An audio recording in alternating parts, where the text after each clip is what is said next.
The college basketball experience, Elite Eight preview and picks episode. The Sports Gambling Podcast Network is brought to you by Kalshi.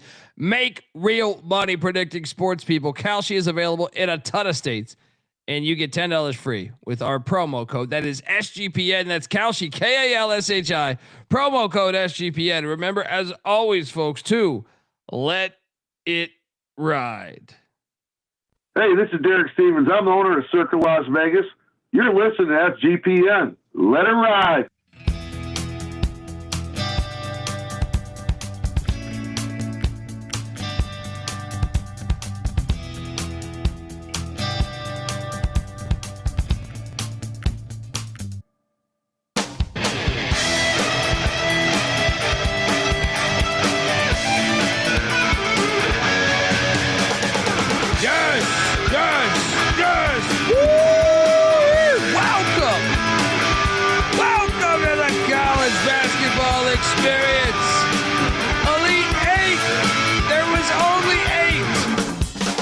Preview and picks episode, youtube.com/the college experience. Hop on over, hit that like and subscribe button because, I feel like yesterday's games were a little better personally, but, still, we had ball tonight. If you're wondering who the hell you're listening to, my name is Colby Swinging Database Dan, AKA Pick Dundee. That's not a pick. This is a pick. He was raised in the land down under, where a man thinks on his feet, speaks with his fists, and lives by his wits. When Dundee happened, he was a superstar. He's the kind of guy that would drink a gallon of gasoline so he could piss in your campfire. You could drop this guy off at the Arctic Circle wearing a pair of bikini underwear without his toothbrush, and tomorrow afternoon he's going to show up at your poolside with $1 million smile and a fistful of pesos. Wow. Only 8. I mean, I guess we have the NIT and the Brown, which we'll be talking about next week. But there's only a few games left, man. The end is there. What am I supposed to do with my days? I am joined by my co-host, who is also the host of the College Football Experience.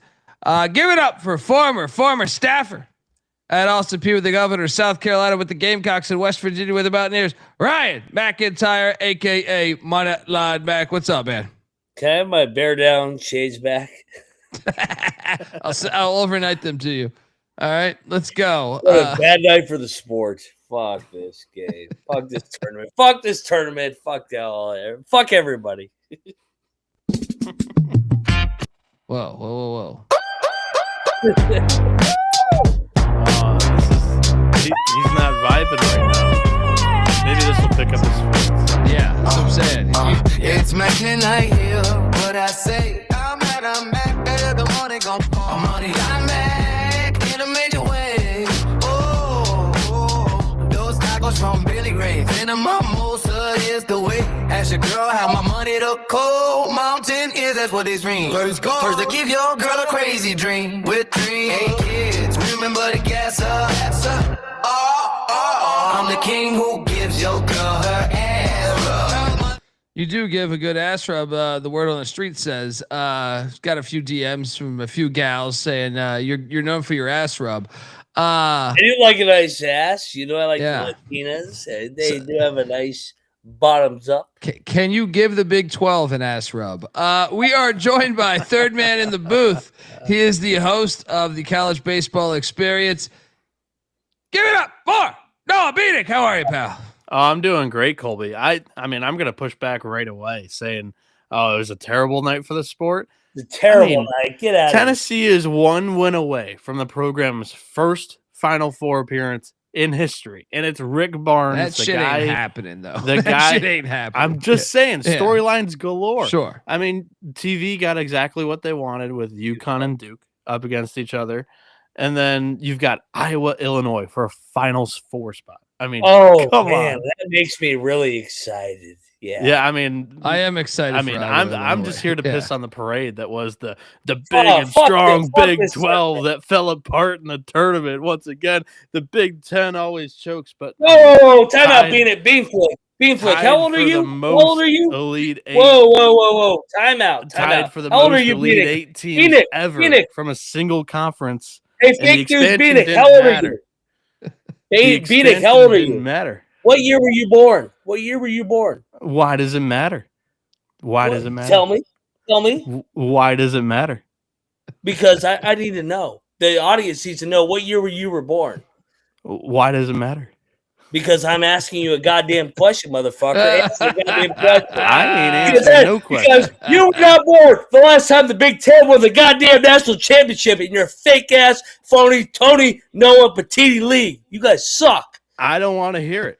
There's not a single. Sometimes it may be good, sometimes it may be shit. You There's guys not can a rig single bullshit all expansion you school want. from You the guys Big suck. 10 in the Elite 8. Iowa, Illinois, Michigan, Purdue have all been in the Big 10 since fucking. You're worse than Kamala Harris. You won't answer a goddamn question. What year were you goddamn born? I don't need to answer no question. What year were you born? on my mind, Gene, was pussy. Fuck the Big guys. 10. Let's go. Now I'll say this, Beanick. The games are pretty snooze fest tonight, in my opinion.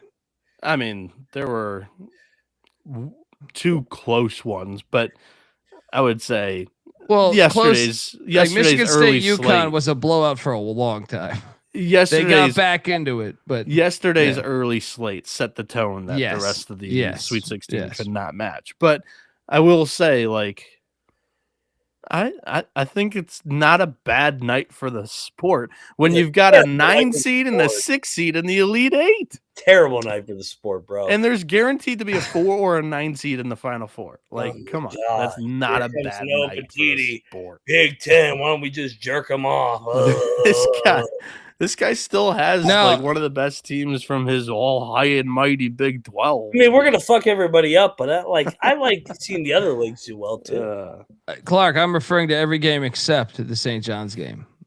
Michigan State got interesting late, but I was kind of checked out on that shit for a while. I was like, fuck this. I was paying more attention to the ECU baseball game. That's never a good sign, right? March Madness going on. You're paying more attention to like a regular season game. Huge win for the Pirates tonight. Yeah, there we go. So yeah, let's jump into it. I know we got the slides for the oh shit, did I forget to load the slides?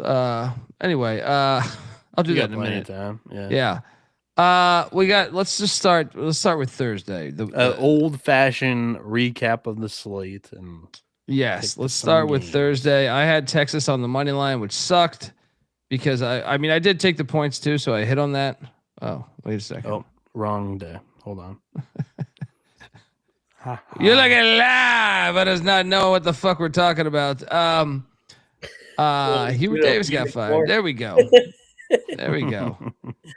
I did cash. I did place a wager on Texas with the points.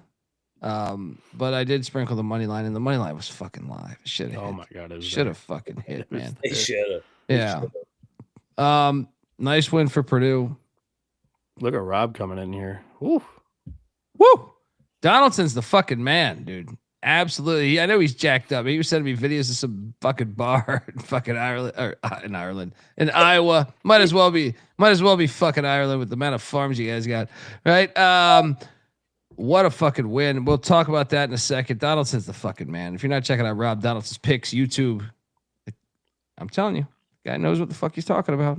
We were there in Vegas. He was cashing bets. He was cashing parlays for me. All right. He was cashing parlays. And he was rolling it well in craps too. He was kicking ass, man. He's kicking ass in life. Great dude, man. Yeah. So I mean, this game was a phenomenal watch, in my opinion. I know it's SEC against Big Ten. I don't care. For a basketball fan, like, yeah, I can get it. I get it. I get your point. But it still was a fucking fire game. This was a really fun game to watch, in my opinion. Bieniek, before we go to Mac, because I know he's going to shit on this being an SEC Big Ten game. Wasn't this a fun game? This was a fun game, dude. Yeah, sure. I thought this. Really? I actually thought this game delivered. I thought this game was kind of reffed poorly. Like I thought Purdue. Sure. But I'm saying that. But the sways from the runs back and forth is what I mean. Yeah, sure. No, what I can't get out of my takeaway from this game is I thought Purdue got a really friendly whistle, got away with a lot of just hook and holds down low. I thought. Oh, don't honestly, sell me on that final shit being a hook and hold. I completely disagree. And I had Texas money line. He did it like 3 or 4 times during the game. The final play. You gotta call one that way he stops. No. Okay, but the final one to me is a no call every fucking time. Every time. And I'm telling you this as Texas. I had Texas on the fucking money line. I did not want that ball to go in, but I did. I thought a lot of Texas fans were saying like this is horse shit on this play, the final play, and I'm like, dude, come on. Well, man. I just think it was built You're not gonna up call throughout that. the game. Yeah. They didn't call a single one. It was brutal. It was really bad. It was worse. Appreciated the right way. Like let the fucking players play, and whatever happens, happens. It is worse than typical, I would say. But no, I thought Purdue shot it poorly. They still found a way to win, and they had to go down low, be physical, which had been questions for this Purdue team a lot this year. They needed the drive. They needed to go down low. That was kind of the softness or the weakness, I guess, of this Texas team defensively. They got Vokatitis in foul trouble, and he wasn't really ever able to get in rhythm offensively. But it was Tremont Mark in his show. Like that was a fantastic performance from him. And shout out to Jordan Pope playing on the broken foot or whatever. But Purdue made the right plays, the clutch plays down the stretch in order to win the game. I thought they did not play their best game. Mac, how about you? No, I thought Purdue played bad too. What they end up finishing from 3? 4 of 20. Yeah. They didn't shoot the ball well. And I thought Texas made shots to stay within distance. So shout out to Texas. I mean, they competed. Good win for Purdue. Matt Painter, man, like how many Elite Eights in a row is this now? 3 in a row now? Ever since St. Francis? I mean, ever since St. Peter's. Ever since he choked, he didn't get to the Elite Eight last year. Lost to Houston in the Sweet 16. Yeah, so he lost to Houston at the buzzer. I mean, that's a pretty good year, actually. But I mean, Matt Painter's done a good job the last few years in the tournament, like not choking. And so shout out to the Purdue program. They're about to get boat race, so. Fun watch, I thought. Fun watch. Okay, refs are bad. Yeah, I enjoyed the game, and I laid the points with Purdue. I lost a bet. Yeah, maybe I was just hitting my bet where I felt good. But then we had this game, which was absolute. What a game! This was glory. Best game of the Sweet 16. Ben McCullum. And shout out to all the internet memes saying Hoiberg is Gene Hackman. I've got my 4 on the court. I've got my team on the court. This is the best story. I mean, obviously, if you ask me who do you want to win the national championship, it is without question to me. There's no one even close to me wanting Iowa to win the national championship. I love McCullum. I find it hilarious that he's got this team in the Elite Eight. It's so great for the sport. Iowa in the sport. Iowa's in the Elite Eight with the dude. Half their roster's D2 guys. This is a great thing for the fucking sport. Half their roster's Drake guys. They only have like 2 D2 Same difference. Okay, you got multiple Northwest Missouri State guys, Sure. Multiple Missouri Valley guys. You get my fucking point. And they're in the Elite Eight. He's got a Missouri Valley roster in the Elite Eight. How about this stat too? Shout out to Matthew Winnick. So Clemson is a top 25 defensive rebounding team by percentage. Florida is a top 25 2-point percentage defensive team. Nebraska is a top 25 3-point percentage defensive team. Iowa forced Clemson's single worst defensive rebounding percentage of the year, which means Iowa offensive rebounded the shit out of the class. Iowa forced Florida's single worst 2-point percentage defense of the season, which means Iowa drove it down low, got all their points around the rim. And then Iowa forced Nebraska's single worst 3-point percentage defense of the season, which means Iowa just shot the lights out against the best. Like, they're attacking these teams' strengths, man, with a Missouri Valley roster. It's so great. It's so great. Please let them win the national championship. Basketball gods, please let them win the national championship. They're not going to let them win the national. Please win the national championship. I love the Iowa story. It's fun, but they're not going to let them win the natty. But that is the best story of the sport right now. I don't care what anyone It's says. great. No, I mean I love the Iowa. Dude, I like McCollum. You look at Iowa's roster. I bet you if McCollum took George Mason's roster, they'd go further. Yeah, you know what I mean? Like, the only thing I will say is he has Bennett Sturts, who's played for him like multiple years. But like, yeah, that's my biggest question. Like, I know everybody's throwing McCollum around in like coaching circles now, or like all these conversations. I kind of want to see it at the D1 level without Bennett Sturts. Like, just Bieniek, he's in the fucking Elite Eight. I know, dude. I know. He's gonna be way better without Bennett Sturts, in my opinion. He's as white as us three. Like, dude. Imagine when he gets a real motherfucker that can You actually. guys are acting like Bennett Sturts dropping like 50. He had 20 points. All right, he had 20 points, and the game before he had 13 on some terrible fucking shooting. And I do want to say this too on McCollum. Like, I don't see him leaving. He grew up in Iowa. Like he said, I could see Kansas getting him. maybe. Kansas be good because he was at Northwestern Missouri State so long.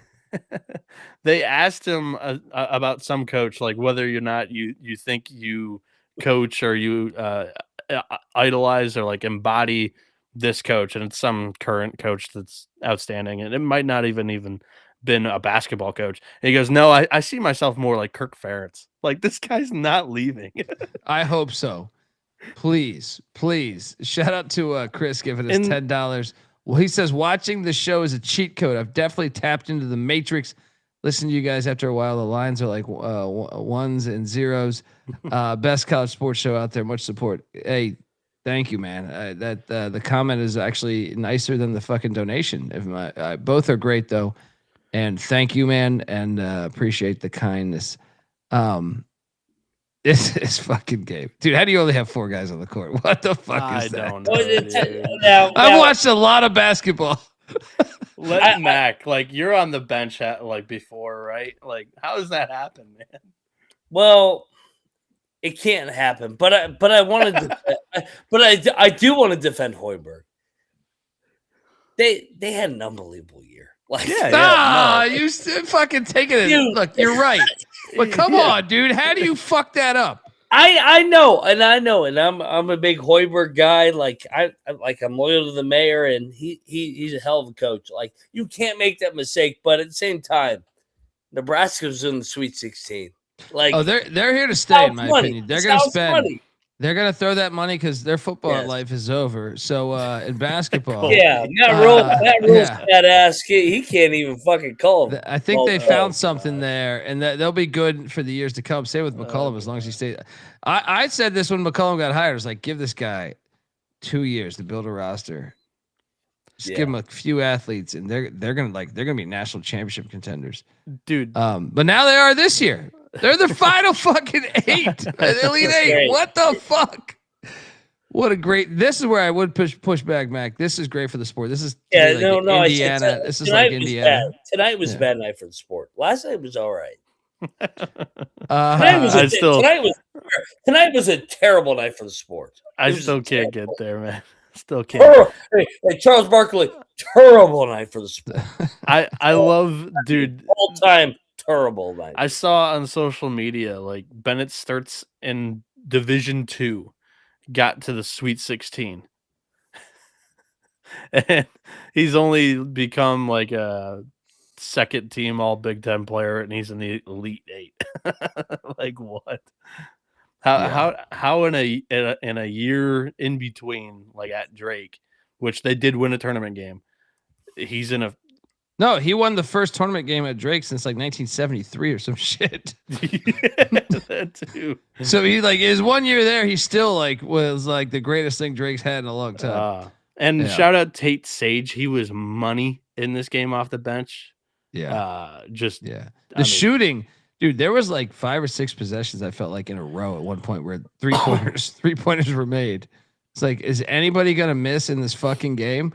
Early on, it was like, I don't know, right before halftime or something. But and I'm gonna have nightmares of Alvaro Figueres. I'm just telling you, with this kid at Robert Morris, and then now he's at Iowa, and making all huge these plays. Yeah, huge fucking plays. He put his nuts in that one dude's fucking ear. I know. Yeah. Like, what the fuck was that? Where did this come Send it in, Jerome. Price Sanford in a losing effort. He's the one that was conflicted in this battle. Started his career at Iowa. I think he wished he stayed because I mean Iowa had another shooter. Seriously.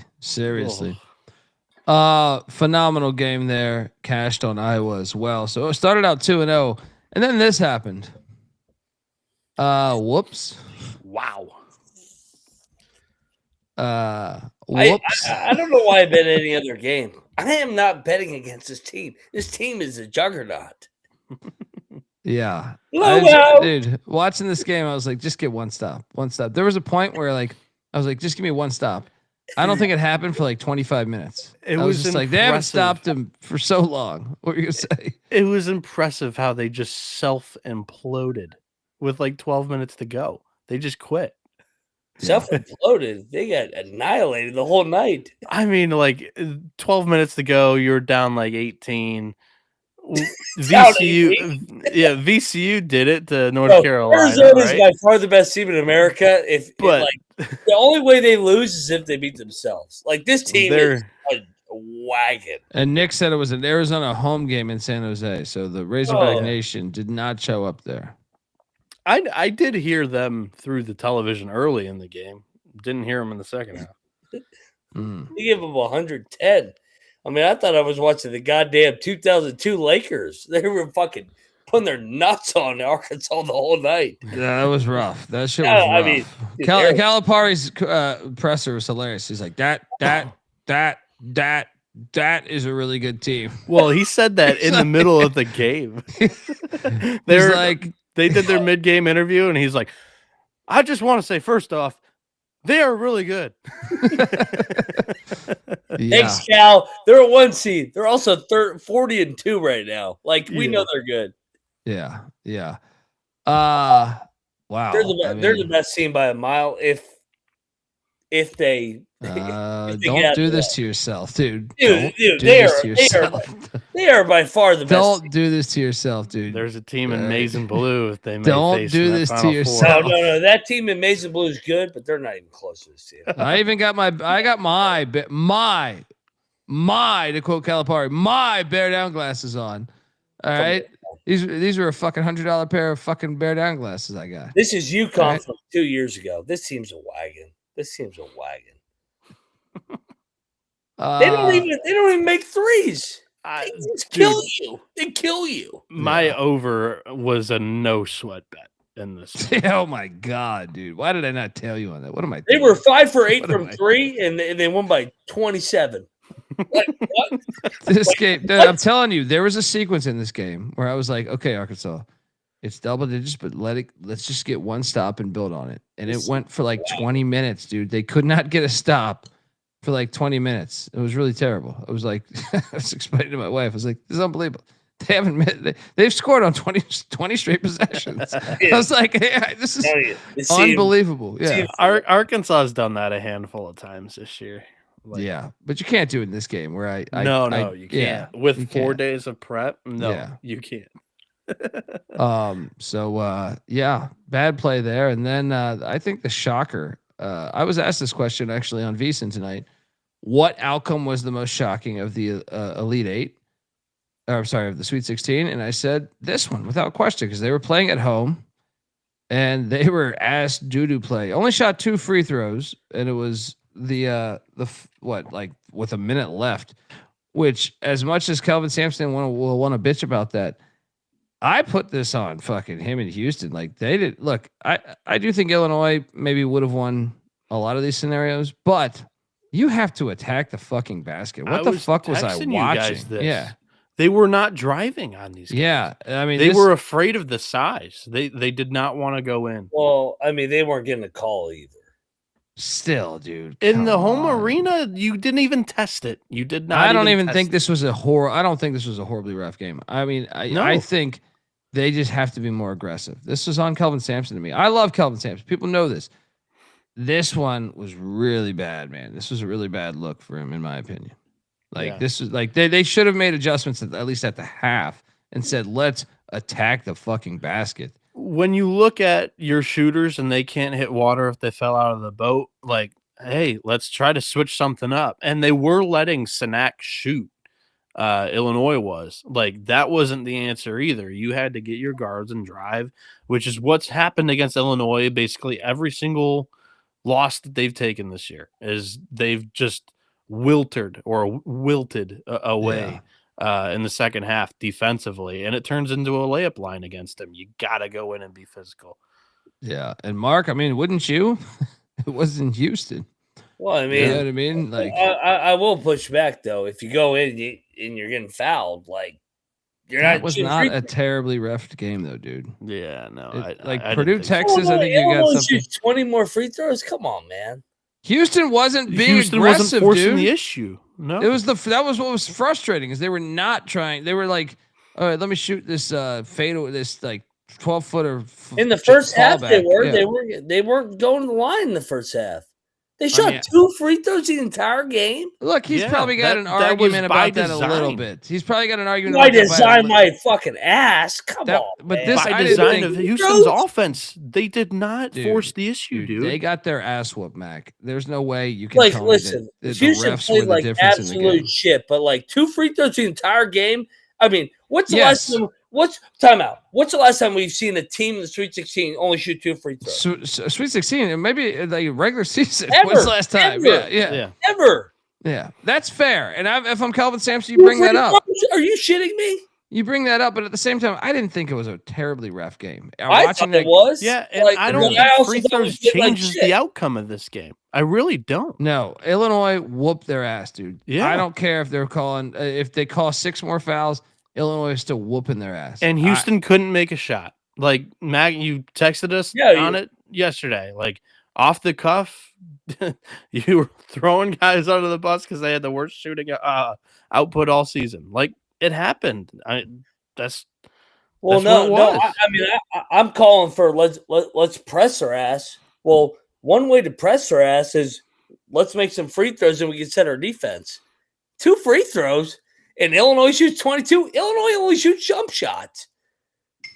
That's a bullshit game. That's a bullshit game. That's a bullshit game. Dude, your Big 12 bias is too much here. It's a bullshit game. That was an ass whooping. That was an ass whooping. I was on Houston in this one too. I thought it was going to be as convincing as can be. And that game did not play out like I handicapped it would. It just didn't.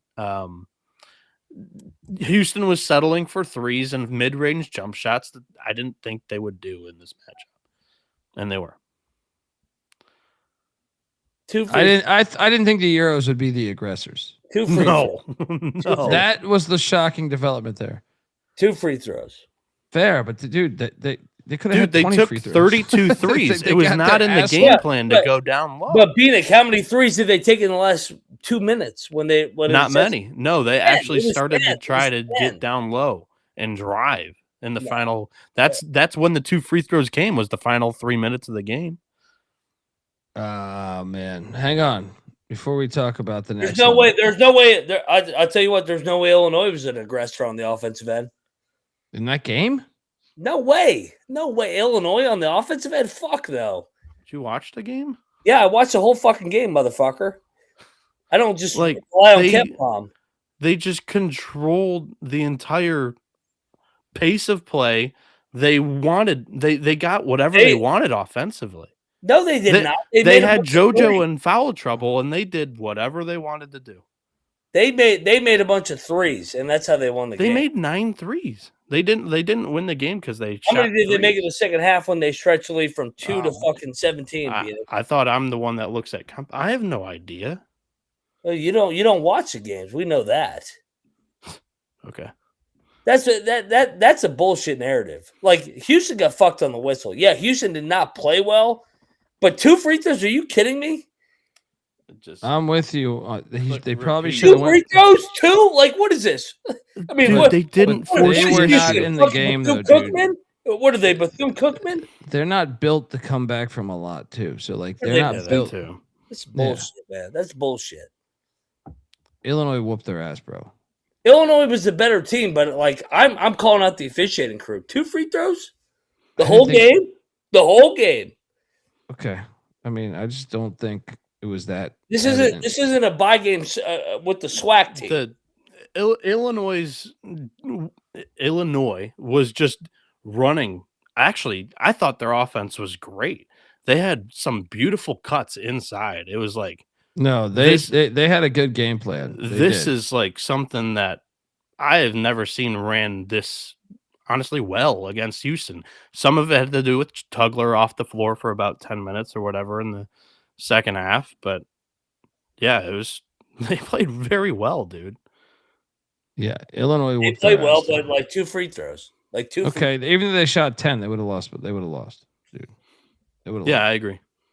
It was not because, in my opinion, that was just not Houston's night. They weren't aggressive, and Illinois was. They took it to them. Illinois had a good game plan. The better team won, dude. Yeah. They played better, but like I want to know why one team shot 20 more free throws than the other. Because they were more aggressive. In my opinion, they were more aggressive. And they were terrible at the line, by the way. Illinois. Yeah, they went 50% from the free throw line. I don't agree that they were the more aggressive. It was a jump shooting night. Both teams just shot a bunch of jump shots, which favored Illinois. I actually disagree. They were way more aggressive. Dude. I actually disagree. Like, Illinois was running really well, like really good offense.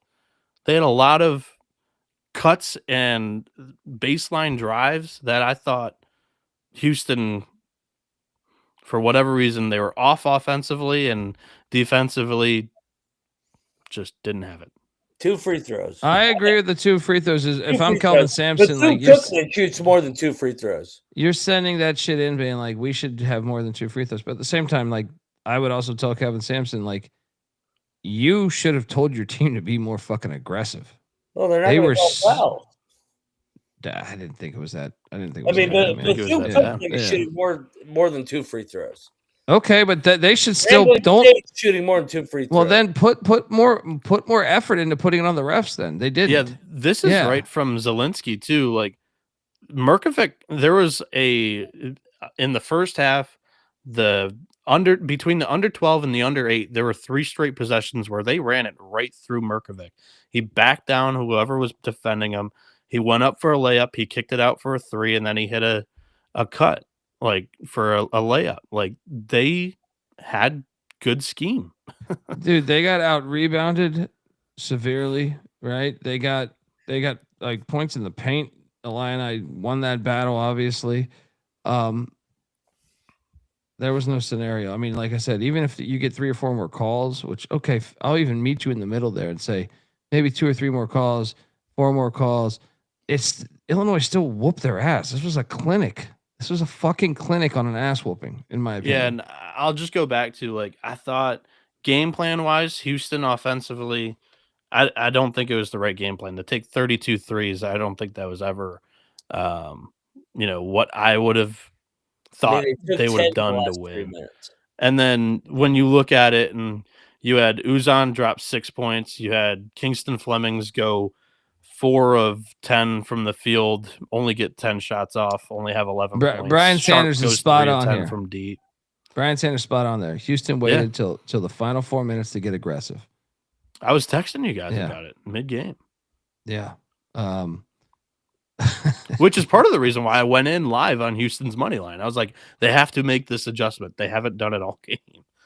Yeah. Yeah. It was just late, man. I mean, that was surprising. I faded Underwood too, man. Like I don't want to. I don't have a narrative that I'm trying to drive here. That was just shockingly an ass whooping to me. Yeah.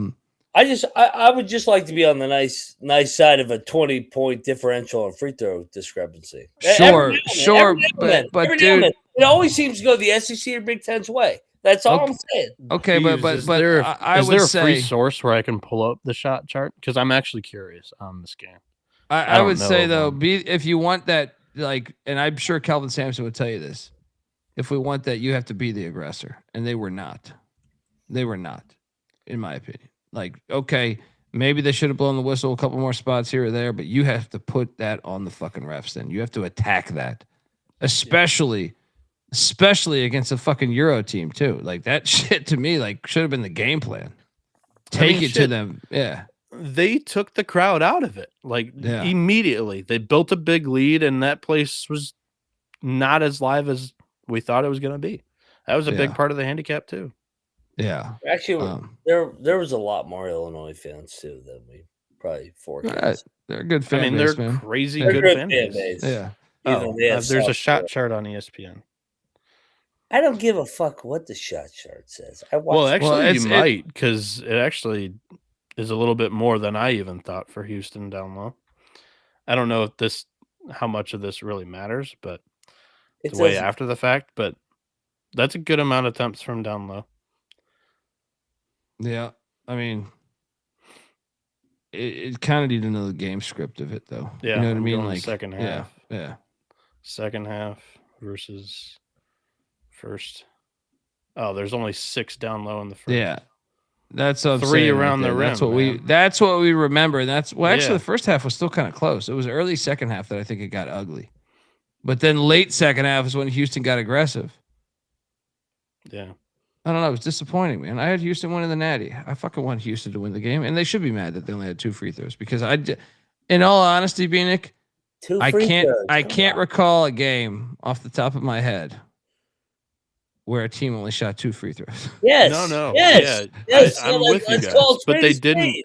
They didn't force the issue to get to the line. It goes for the Big Ten and against the Big 12. But here's my thing, though, is that if I'm Kelvin Sampson at halftime, when you have 0 free throws, because I remember when those 2 came, it was like with 2 minutes left. Yeah, it was like 3:30. That should have been number 1 on the fucking chalkboard. Yeah. Attack. We have 0 free throws, you piles of shit. Mid-game. Attack. We athletically are just as good as them. They might be taller. Okay. They might have a bigger bench. Okay. But we should attack these bastards. We're in our home city. God damn it. I could be with the next Will Wade. The reality is the Big 12 ain't getting a whistle. They're not getting a whistle for a long, long time. And you got to be 15 points better. And buddy, what the fuck are you talking about? Are you telling me Tennessee got a better whistle than Iowa State tonight? With 15 minutes to go, I was like, Houston has to drive and create contact. Illinois is soft. They don't like it. They will either move out of the way or let you go to the line. Well, they did, and they didn't call fouls. You showed the shot chart. All those, like you said, there was no in the paint in the first half. And then all of a sudden, the second half, where there was all this paint touches, and there were no fouls. We only shot 2 free throws. I still think you're underselling the dominance that Illinois was applying on them. Yes, you're right. It should have been more than 2 free throws, but it's not what decided the game. Yes, in my opinion. I tip my cap to Illinois. They had a nice game plan. They made Scenic shoot the ball from the short corner. But I thought Houston got a shit whistle too. And we'll talk about Iowa State here in a minute. I did not think Iowa State got a shit whistle. I was about to say, well, that's what I'm saying. Like, you can't just spout off the Big 12's getting shit on with the whistle. I thought Houston got a shit whistle. I did not think Iowa State. I'll get to Iowa State here in a minute. Yeah. Hang on.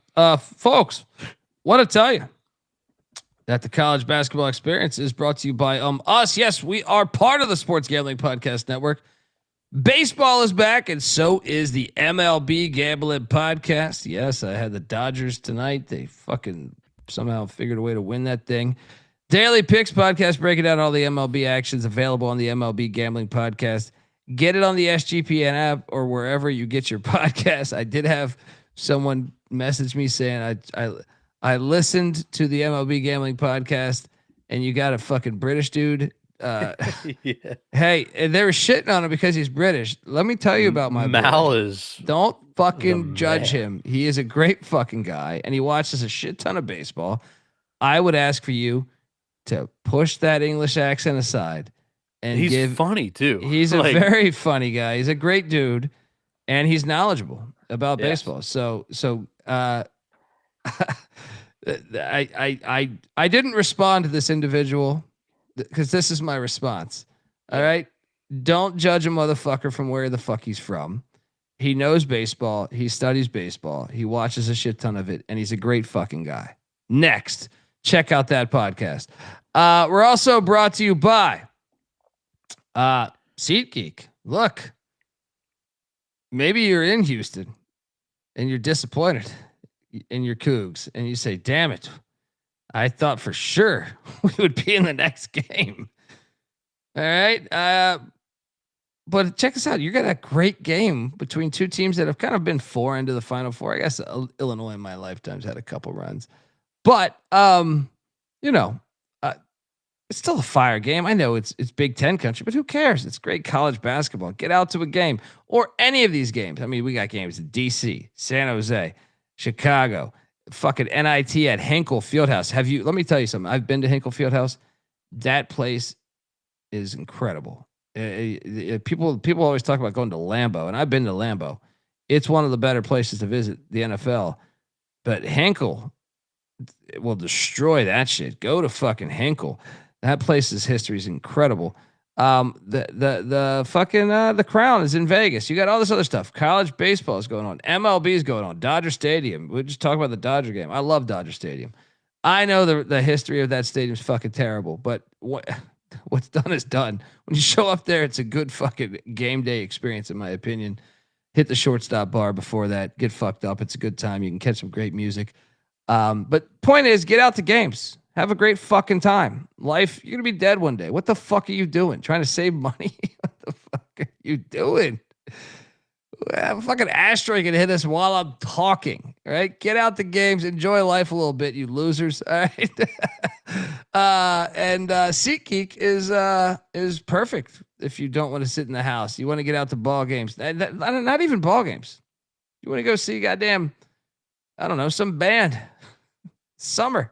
They got all these summer jams going on where there's like concerts by the beach, like 50 bands. I mean, everyone loves music, right? Stand-up comedy, festivals, there's a lot of great stuff out there you should check out. And SeatGeek is the way to get to all of that, in my opinion. I told a story recently on this show about me getting had.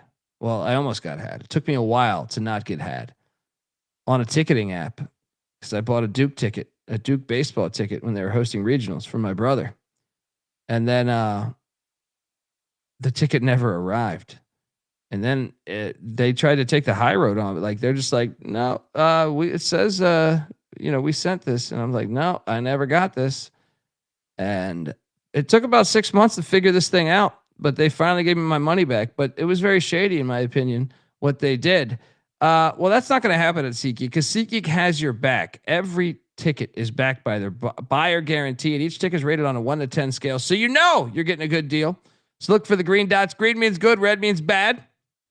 And of course, I got a code for you guys. All right. I'm not talking that code red bullshit. All right. That Mountain Dew bullshit. I'm talking about SGPN 10% off your next set of tickets at SeatGeek. Come on. I mean, we got Mother's Day around the corner. Maybe you want to take your mother to go see fucking Enya. All right. Boom. SGPN 10% off your next set of tickets. All right. That's it's a pretty sweet deal, especially when you know your tickets are guaranteed. Make sure you click the link in the description to download the app and have the code automatically added to your account so you can use it later over at SeatGeek. We're also brought to you by Kalshi. Kalshi is a real money prediction market, legal in a ton of different states, and Kalshi has a ton of trading options for your favorite sports. I know that we talked about the North Carolina one. I think Nate Oates was the odds-on favorite earlier. I think that has changed. I think it went to Otzelberger like the next day. Who knows what it's at now? But that's some of the cool stuff you can do over at Kalshi, predicting markets there. Kalshi customers get $10 when you use the promo code SGPN. That's Kalshi, KALSHI, promo code SGPN. And we're also brought to you by Underdog Fantasy. Underdog has you covered for pick 'em for almost every single sport. Underdog's just increased their payouts. 2-pick entries now pay 3.5 times, and 3-pick entries now at 6.5 times. Underdog's got a brand new offer for new customers as well. Play $5, get $50 in bonus funds when you sign up with our promo code. That is TCESGPN. So do that and let it ride. My mom has no idea what Enya is, but go for it. Hi, what's up, guys? Fuck this game, by the way, right here. This game does bother me. Now you can talk. Duke won and they did not. Now you can talk to me. I cashed with St. John's plus 6.5. I did sprinkle the money line, which did not hit. Before we even get into the game, first off, can anybody point to me the handicapper, the YouTube show, any analyst on any television show, anybody that drilled this game correctly? Because first off, St. John's came out shooting the lights out from deep. Oh my God! Who had that? What they have? Caleb Foster. I thought I handicapped the game correctly, but I Caleb lost. Foster coming out and playing half the game. Like nobody had that either. Like I played want 20 minutes. He played 20 I want fucking all of minutes. that on the table to start. Like nobody had this game. I thought I had the best handicap and I lost. I'm like, I don't think St. John's can make enough shots. They shot the shit out of it tonight. I was like, these motherfuckers won't miss. Yeah. What, they make 13 threes? I was like, yeah, 13. They needed all those to cover. 38 Budweiser's deep. Startyourfootballprogram.com. Thank you, though, in advance. Great name, by the way. Yeah, I mean, I did have some problems with some whistles in this game, though. No, if I'm being honest. Duke got a great whistle. Hey, I mean, let's talk. We're talking about the Houston whistle. The Duke whistle's getting out of control. Well, we can talk about this because Bad Sports Refs on Twitter is a fun follow. Yep. They did a great thing breaking down all of these. They had the first round 71-65 win over Siena. Yep. Free throws, Duke 21, Siena 6. Second round against TCU 23-10. Sweet 16 over St. John's 24-8. Man, some of those calls were tough, bro. Some of those calls were tough, man. Like I look, Duke played a hell of a game. I'm not saying they would have automatically lost this game, but I just feel like the same calls that were going for Duke, they were not calling on the other side. And that's where I get frustrated. It was like the same bump that's got Bryce Hopkins got his hands up and the same hit they're calling for that foul. I did not think was fair on the other side.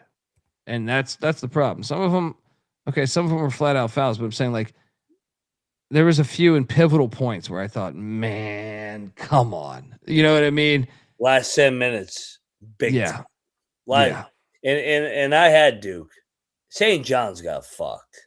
That was a bullshit whistle. And I'm so sick of the Duke fans be like, oh, Duke still may have won the game, but I hate because you took it out of the you took it out of the hands of that. You know what I mean? Like loser and once, it's like, dude, there's minimal contact. Like compared to the other end, get the fuck that's the part that pisses me off. It's like they kiss Boozer's ass. It's like if you are gonna call that. Okay, if you're deeming that a foul because you're saying this 50-50 ball, call it on that end. Yes, that's all I'm saying. Like if you're gonna do that, if you're gonna call Hopkins, I remember for Hopkins' second foul, is like, dude, he did absolutely nothing. He had his hands just up in the fucking air. So if you're doing that just because of the little bit of body that you're doing, then call that shit on the other end because that's happening fucking nonstop. Yeah, I mean, I don't believe those are fouls in any of the instances. But if you're calling it here, why are you not calling it there? That's all I'm saying. We saw the same shit in the TCU game. At the end of that game, St. John's did blow a double-digit lead, though. They did. And I thought early in the second half when they really got that shit going, when they were really fucking trapping, man, it seemed like they had Duke rattled. And I will give Duke credit for responding to that well. They responded without the calls too. I thought they responded well to that. Big, what do you think? I thought Duke played the better game to win it.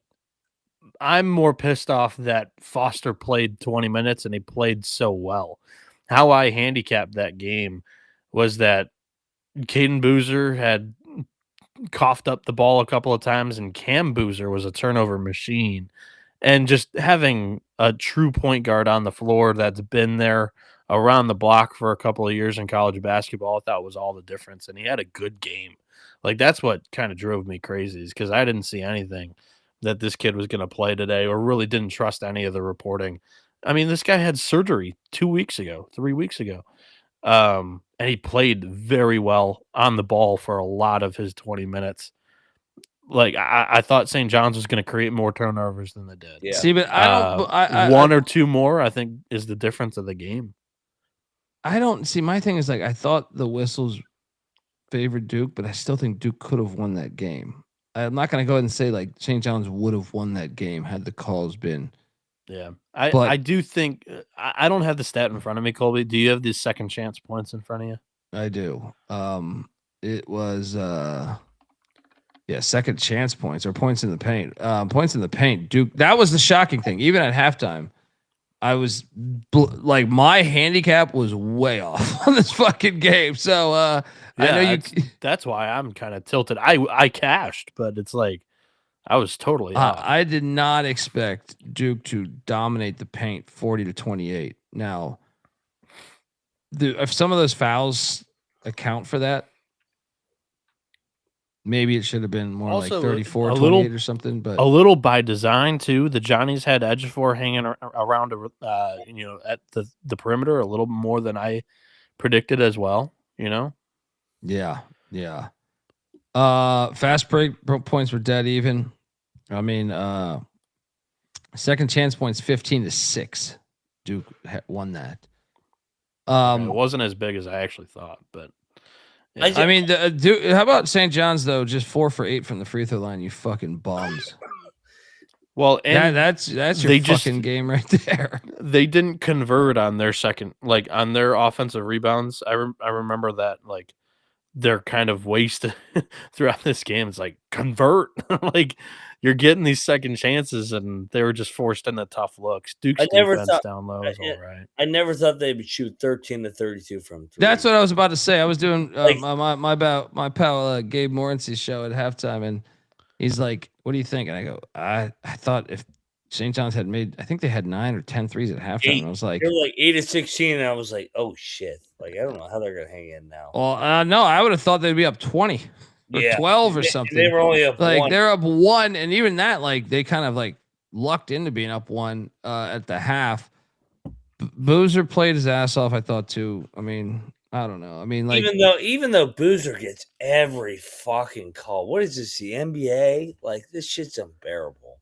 I'm going back to my whole Caleb Foster thing. If Foster played and I knew, like, hey, first game he's getting reinserted, like, we always fade that. Like, that's one of our go-to angles. I was just so stumped by how well Duke played tonight. Like, I thought they deserved to win the game. They had a favorable whistle, but I thought they did all the little things right.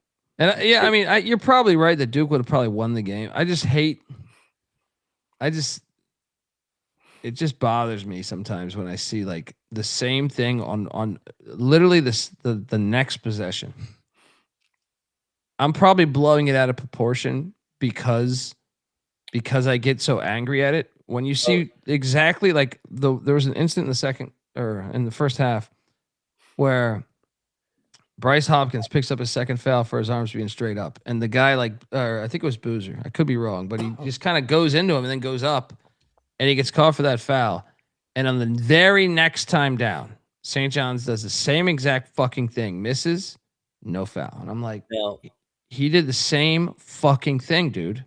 Yeah. You know what I mean? Like, that's where I get pissed off. And probably magnify how bad the refs were. But it's just like, how can you do that? That was a critical moment because you had to take Hopkins out of the game, right? Like those little things like that have gigantic ramifications in my mind. And it's like, Duke probably still would have won the fucking game, but it just bothers me. It just bothers me. My last thing on it, I guess, because I'm ready to move on from this game too. I was just irked by it. But throughout this run, ACC tournament and NCAA tournament, like Isaiah Evans has been so huge for this team. Today was just money from deep. Anytime he had it, he made it was everything. going up. He made it like all of it. And in tournament play this year, he's averaging just under 20 points and 6 boards a game. This was the best game today, in my opinion. Yeah, it was. Duke's going to lose on Sunday. I was actually they have a lot of holes. They have a lot of holes. Like Duke. I'm not sold on Duke. I could see the argument if somebody was more entertained by Alabama, Michigan. Just the shot making was just pure circus like, and for a neutral fan, I think that could be entertaining. Yeah, but I would agree. I think St. John's Duke was the best game of the day. Yeah. Yeah, Nick, great point. Great point. Yeah. Go ahead, get to Bieniek's game and let him tell us how great Michigan is. I cashed on Michigan. I laid the 9.5, and I in-game bet this shit -4.5 at halftime. So I double cashed on Michigan. What was your thought process there? Like Alabama's not going to be able to. I just thought they would make. I didn't. They had 9 at halftime, and I was like, they're on pace. I know they're on pace for the same dude. night. Yeah, I just thought Dusty May would make some adjustments. I really did. I thought they would make adjustments, and I thought the crowd could play more of a factor. A little bit of everything there, but. And Bama I just thought they shot their fucking brains out like the first half. So I was like, can they sustain that? Can they sustain that? And I was nervous. Yeah, I was nervous, dude. Cheryl had 2 threes that he hit in the first 5 minutes of this game. I was like, here we fucking go. Yeah. Shout out to Michigan though for making those adjustments because Alabama took it to them early. It was like what 10-2 or something to start the game. I mean. Something. I mean, they were something like that, right? They were up 10 for probably a little bit less than half the first half, but they led for a lot of the first half. Led at halftime. Defensive adjustments. Sure, we could not guard LeBaron Philon, man. Mm-hmm. And we slapped Yaxel on him in the second half, and he was still able to drive on Yaxel, and he's one of the best on-ball defenders I've seen this Cheryl had a decent first half too, dude. That's what I'm saying. He drilled 2 threes, and I'm like, here we go, dude. But you mentioned adjustments. I don't know if it's adjustments or Dusty just imploring the guys to just play defense engaged. Like their defense is good when they actually are, committed. They just go through the motions at times. Like they haven't played their best ball since like January or whatever. But in the second half, they blocked 3 or 4 threes. Like that is the defense that I have seen at times this year be totally locked in. And it's hilarious that they can just be that good defensively. All they have to do is flip a switch. But I thought they were lucky to get out of this one because Adai Mara and Merez Johnson, I did not think have good games. And that was the matchup against Bama. You got to beat them down low. Michigan ultimately out-rebounded them, but Bama had 1 less rebound at halftime and we're winning. Like, that was a game. I don't think that was a cruise whatsoever. Yeah. Yeah. I mean, well, you got it up to like 16, right? Yeah, in the second half. Yeah.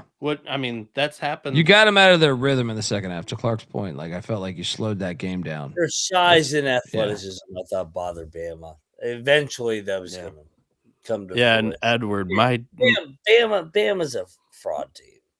I got too cute in this game too, which is why I'm like irked. I had the Michigan team total over 91.5. They finished with 90 points. And then I had the over in the game. I had the Michigan minus 14.5, and they win by 13 because Alabama drilled it. Yeah, I hit the outline. And Michigan missed like 6 free throws in the final 3 minutes. I'm a dumbass. I should have just kept it simple. Arizona, lay the points. Michigan, lay the points. Parlay. Fuck yeah, we should have done that. We should have done that. Well, I mean, I was on Arkansas, but in hindsight, two best teams in America. Those two are Arizona and Michigan, and they're on the same side of the bracket. Oh my god! If that Izzo was gonna grind this thing, dude. out. If they don't spot them 25, that's what I was about to say. You fucking piles of shit. I took Michigan State. I didn't feel amazing about this game, but I bet it just because I wanted action on it. But man. I mean, what was it? 25-5, 24-6. It was like, I thought it was already over then. I'm surprised to their credit that they even came back and took a 1-point lead. But even then, I was just like, I thought they just couldn't afford to do that, in my opinion. And I was surprised UConn was the team making the more difficult shots, in my opinion. I shouldn't say Michigan State's like known. I just thought Michigan State's toughness would have a bigger impact on UConn. UConn made a lot of big shots to me, man. Caravan. Yeah. The one from the logo. Good God. I was like, oh, fuck off. I'm like, God, fucking onions. I tipped my cap to UConn. I'm rooting for you guys on Sunday. That was a toughness win, man. They did not play their best in the second half.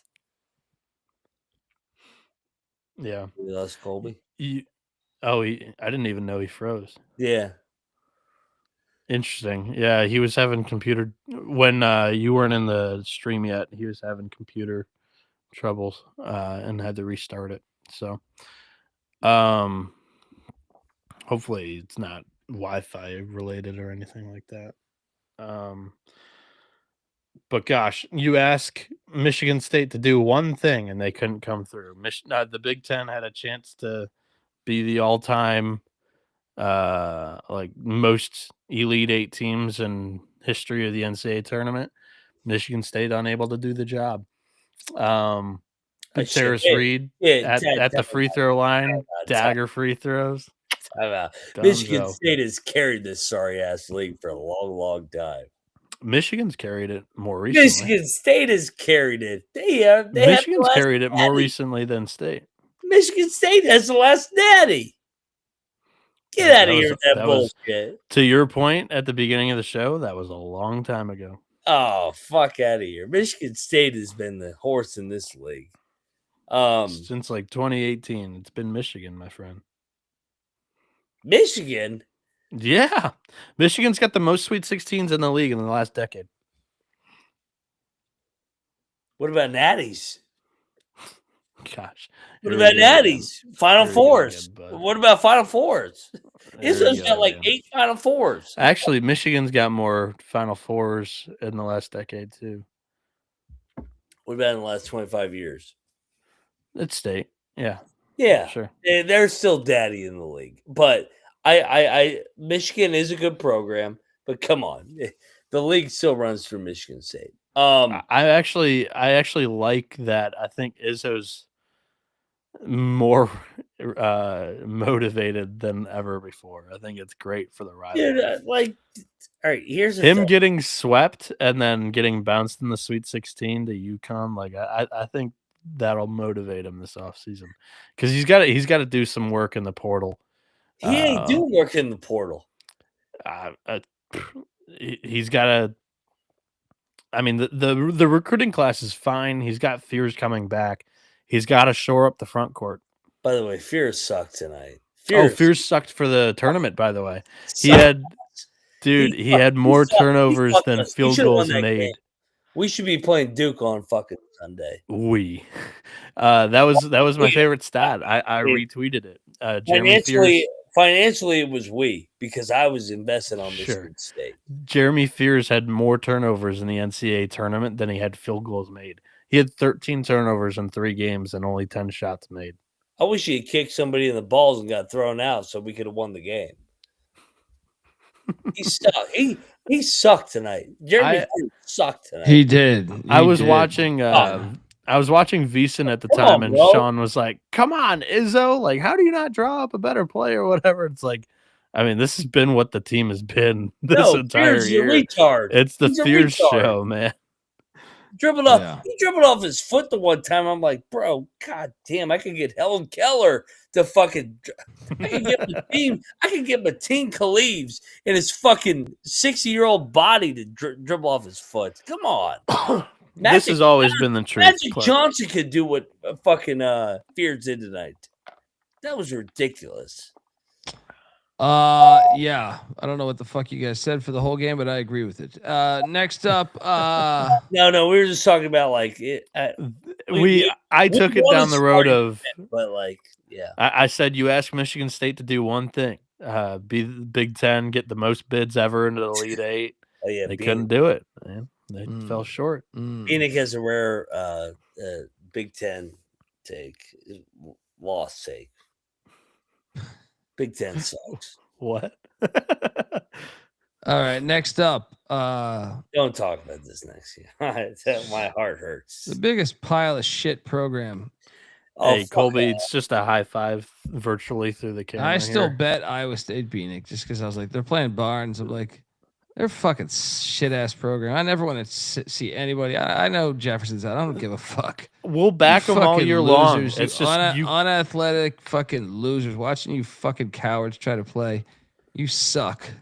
Your fucking whole program is dog shit.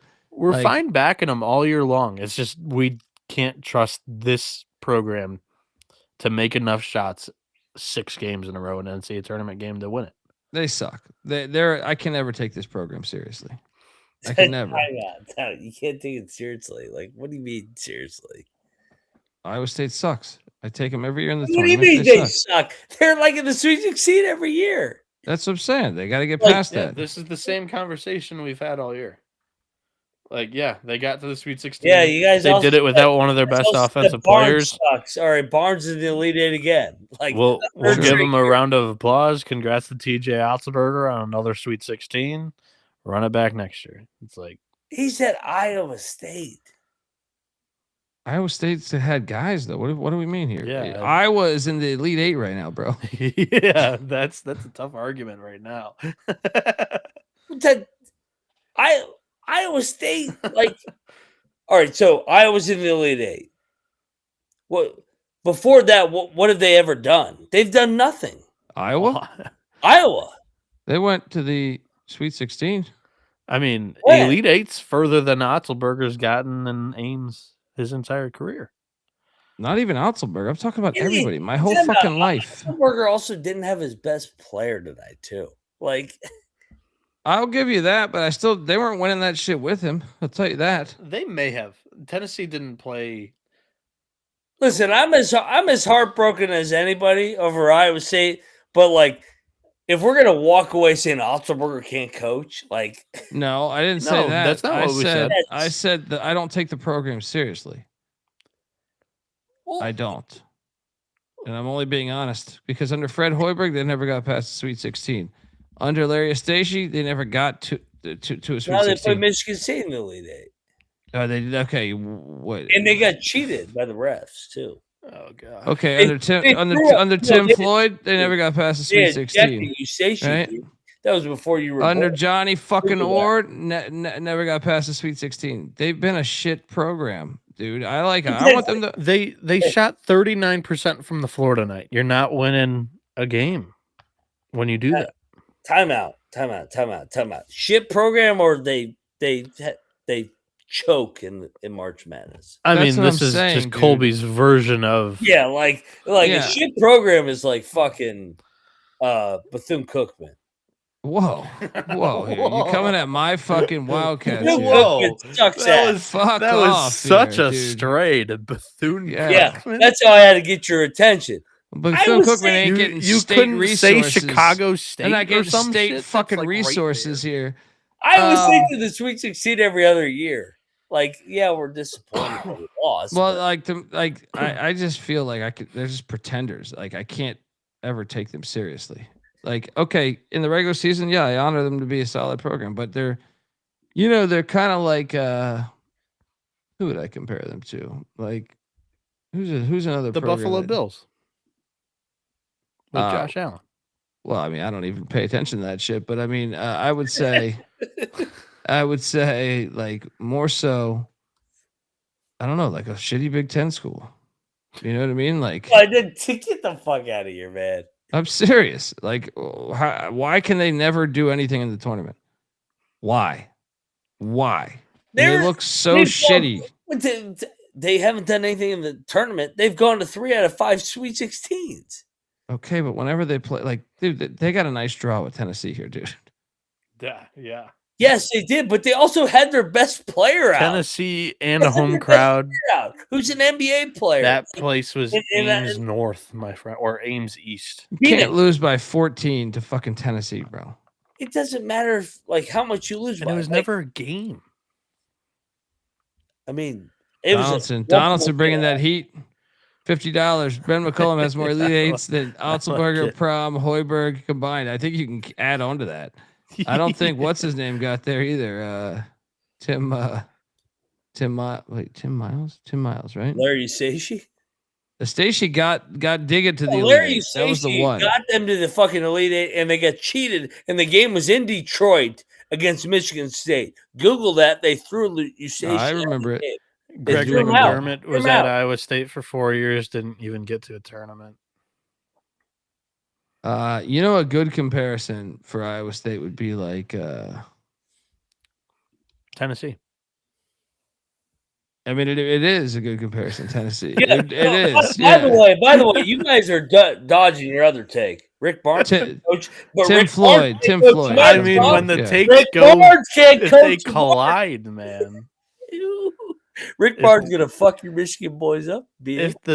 If the takes collide with each other and take each other out, just Iowa State can't help themselves, dude. Like, I want them to win a national championship, but they're just fucking every big time game they shit the bed. I like Iowa State as a university, and by the way, like for them to win. Mac Shire's in the Elite Eight too. He's at fucking Duke, Phoenix. Holy but shit, I mean, they're at the same level right now again. That was who the comparison was. Yeah. Hey, Carlos Boozer, I'll coach your two sons. Yeah. Hey, let's do the pick and roll. Yeah. Like, you should have realized that when you committed to that side of the argument. Dude, Rick Barnes. Like, who's even on Rick Barnes' team? I mean, he's got a lottery pick. I don't know. Quanzo Martin took him to the Sweet 16. Nate Ment's a lottery pick. Time out. Rick Barnes been to three straight Elite Eights with Tennessee. Yeah. Never done. Rick Barnes is actually building a legacy quietly.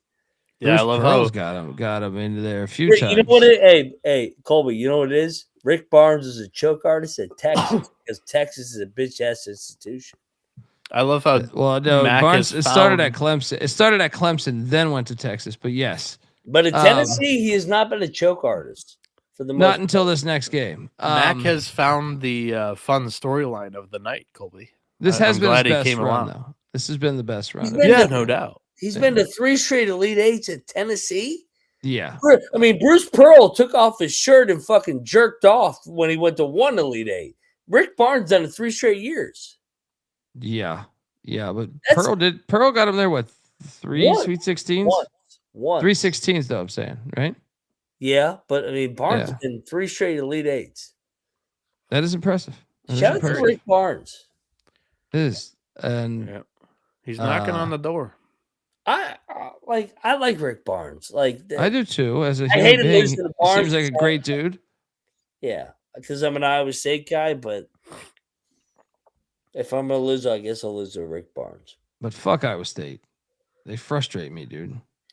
They're like Arizona State. They're like I'm just Arizona glad that State. you were able to find the fun storyline of the night, Mac. That's my fun. You know who Iowa State is? Here's a good one. Mississippi State. No. But even Mississippi State. What? Even Mississippi State went to a Final Four in my life. Colby, they've been to 3 Sweet 16s in the last 5 years. I'm not saying, I'm talking about my whole life, dude. They're in the top 10 every week. Like, come on. They don't belong in the top 10. Get them the fuck What do out. you mean they don't belong? They don't belong in the fucking top 10 Colby, ever. you're off the deep end They here. went to Purdue by 70. I actually think we should pass a law that says Get the Iowa fuck State outta here. never should be in the top 10. Good God. They should never be in the fucking top 10. I'll move Yeah. the goalpost to the top 5. I just don't think they're ever like a top 5 team. They went when to it comes they to went to Mackey Arena and won by 70 this year. when it comes to March and Regular season bullshit. do I trust In them the to make enough playoffs, shots in the 6 straight games? In the No, I don't. tournament, Oh my God. they're fucking terrible, dude. I hate this team. They're in the Like, Sweet 16 again. And they had their best player out who's Yeah, an NBA player. they They're drew in the fucking tournament again. Tennessee, They shot bro. under 40% again. You act like you got Yeah, they fucking were Tennessee and you favored. got your ass whooped and you had a home crowd. Trash. Fucking trash, dude. And I want Iowa State to win the What national are you doing when championship. Tennessee whips Michigan's ass? Like I'll bet you on with that. even with Jefferson out, they were favored to win the game. Yeah. But it's the game after the game. They had the 1 game bump. They played 20. I'm not giving He's that short bullshit. fusing over here. They played a $25 million Kentucky Big Blue Nation Yeah, they beat roster. them. We are Kentucky basketball. You know what Iowa State did? We don't have our best player, and we're gonna fucking punk your bitch ass by 25. Kentucky shouldn't have got past the first fucking round, bro. Yeah, that's true. They- too. They banked in a fucking half-court shot. This team was favored in the round of 32 last year against Ole Miss. They lost that game. They shot terribly. The in Pitt that game one. when they scored 40 fucking points. Favored by Pitt, they Oh, lost. God, this is ridiculous. You guys. The one game I may This is give one of you your is guys' the most Sweet retarded 16. takes I've ever heard in my No, life. dude. It came true again this year. I don't know They how you suck. can call it that. I will never take them in the fucking They tournament suck. again. They And suck yet here bad. I was. They got placed in a fucking easy fucking bracket too, dude. Easy bracket now because why? Because they beat the shit out of Kentucky, who paid $25 million goddamn dollars a year for their fucking roster, and they beat them like a fucking stepchild. I mean, Come on, if you man. want to talk about missing the best player, Kentucky was out their best player too. Who? The fucking bum that Quaintance. smokes weed? He sucks. Quaintance He sucks. smokes weed. He Shout smoked. out- He wasn't injured. He just smoked his way out of there. Get out of here, bitch. Jaden Quaintance? I didn't know that. That guy Jaden Quinn sucks. Shout out to Dookie giving us $2. He's gonna Cleveland Steam something. You guys, come on, man. You guys can't be serious with this. Iowa State sucks. Dude, they don't deserve the amount of credit that you give them. I disagree. I'm the only one giving them credit. No, obviously, if they're in the top 10, they're receiving credit from somebody. I think that others that are looking to give credit to teams, they're kind of looking at what Colby and I are looking at. It's like, all What are you right, now looking you at, got to Ken prove it Palm? in March. Now you got to prove it in March. No, Ken Palm actually Look, believes in look, them. Mac. I'll give They you. were I'll give you. favored. I'll They give were a you. top 10 team all year. I'll give you that Like, they. I'm disappointed we lost tonight. But Oh, we. yeah, it is we. It is we. Me and the Ames community. We're great people on both sides. Great friends of mine. It was disappointing tonight. Well, here's my problem. great Mac. year though. It's a great. Here's year. my problem. All right, okay, I'll meet you in the middle with the player out, with Jefferson out. But like, you are at home. This should at least be a this fucking is a close home game. game. This should at least be like a 2-point loss, The game is in Chicago. It's not in the Hilton. dude. That fucking Dude, crowd that was place all was Iowa lit. State, dude. It was lit for They had Michigan. they had more people than Michigan did. 1,000%. It did. Ask but, Avetta. it's not Avetta's in the Phil- chat and she was there. I was texting Avetta the entire night, and I'm like, "We're gonna win this fucking bitch!" The entire night. Yes, I know that. They didn't have as much as Hilton though. Like, Dude, you can't lose by 14, dude. Like, that they're can such a dress- dud. that can Lose dress- by that can- 2. it's a Lose 1 by point 2. game and a half. It's a 1 point game. Buddy, It's not dressed even up. it's What are you not even the talking about? scoring margin. They shot 39%. You They don't win suck. basketball They're games. They're the epitome of a pretender program, dude. No, see, I pushed back on that. So you're fucking delusional, dude. You're like your love for the Big 12 is too much here. I heard too the much same here. shit about Houston last year, and then they were 1 game away from winning the national championship. I've never Don't said that play about away. Houston. I've never said that about Houston. Everybody said that about Houston. I've never said that about Houston. Yeah. I respect You Kelvin said that about Sampson too Houston much now to or say no? it, but I'm thinking it out loud.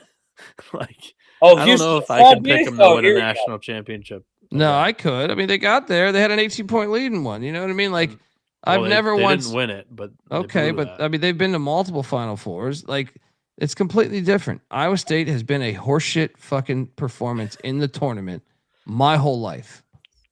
My whole fucking Houston life. shot 34% from the field. It's like, yeah. When a team does that, no matter how good your defense can be, no matter how suffocating and just frustrating it can be for the other team facing them, they're going to shoot better than putrid. They'll win the game. All right. Let me read this shit. Folks, want to tell you that the college basketball experience is brought to you by Rhythm. Rhythm is the official data tool for dominating the madness of March.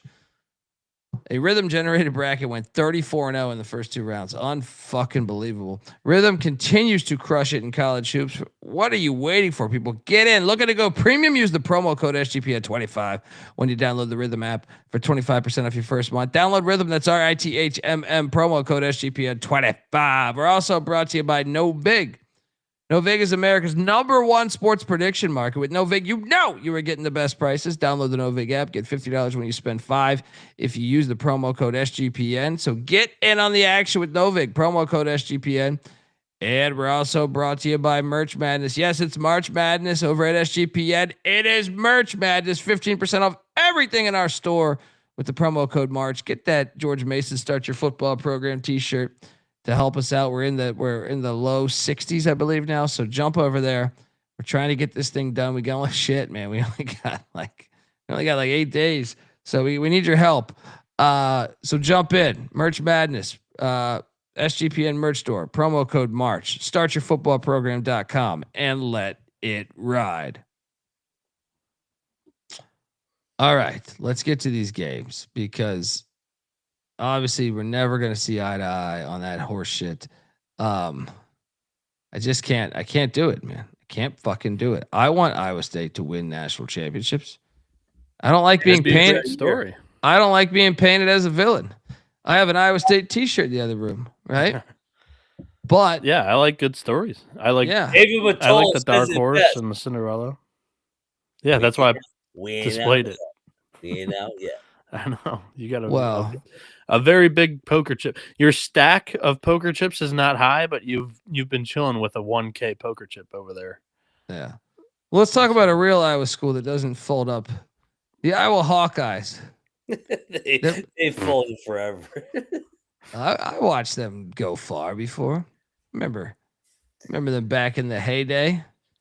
They're gonna win tomorrow. They are gonna win tomorrow. Illinois is laying 7.5. Yeah. I'm definitely taking the points. I do wonder at what point does Iowa this has become hilarious to me because I observe the roster and I don't know how they beat these teams. Not necessarily Nebraska, more so Florida. But I'm like, Underwood on a short turnaround, never been a big fan of. McCollum, maybe the greatest coach I've ever seen. I'll take my chances on the guy to make adjustments better than the other guy. Give me the 7.5 in Iowa. And of course, I want to be a part of the story. I don't want to say the Illini are going to win. Iowa, money line. Let's go, Donaldson. McIntyre, what are you doing here?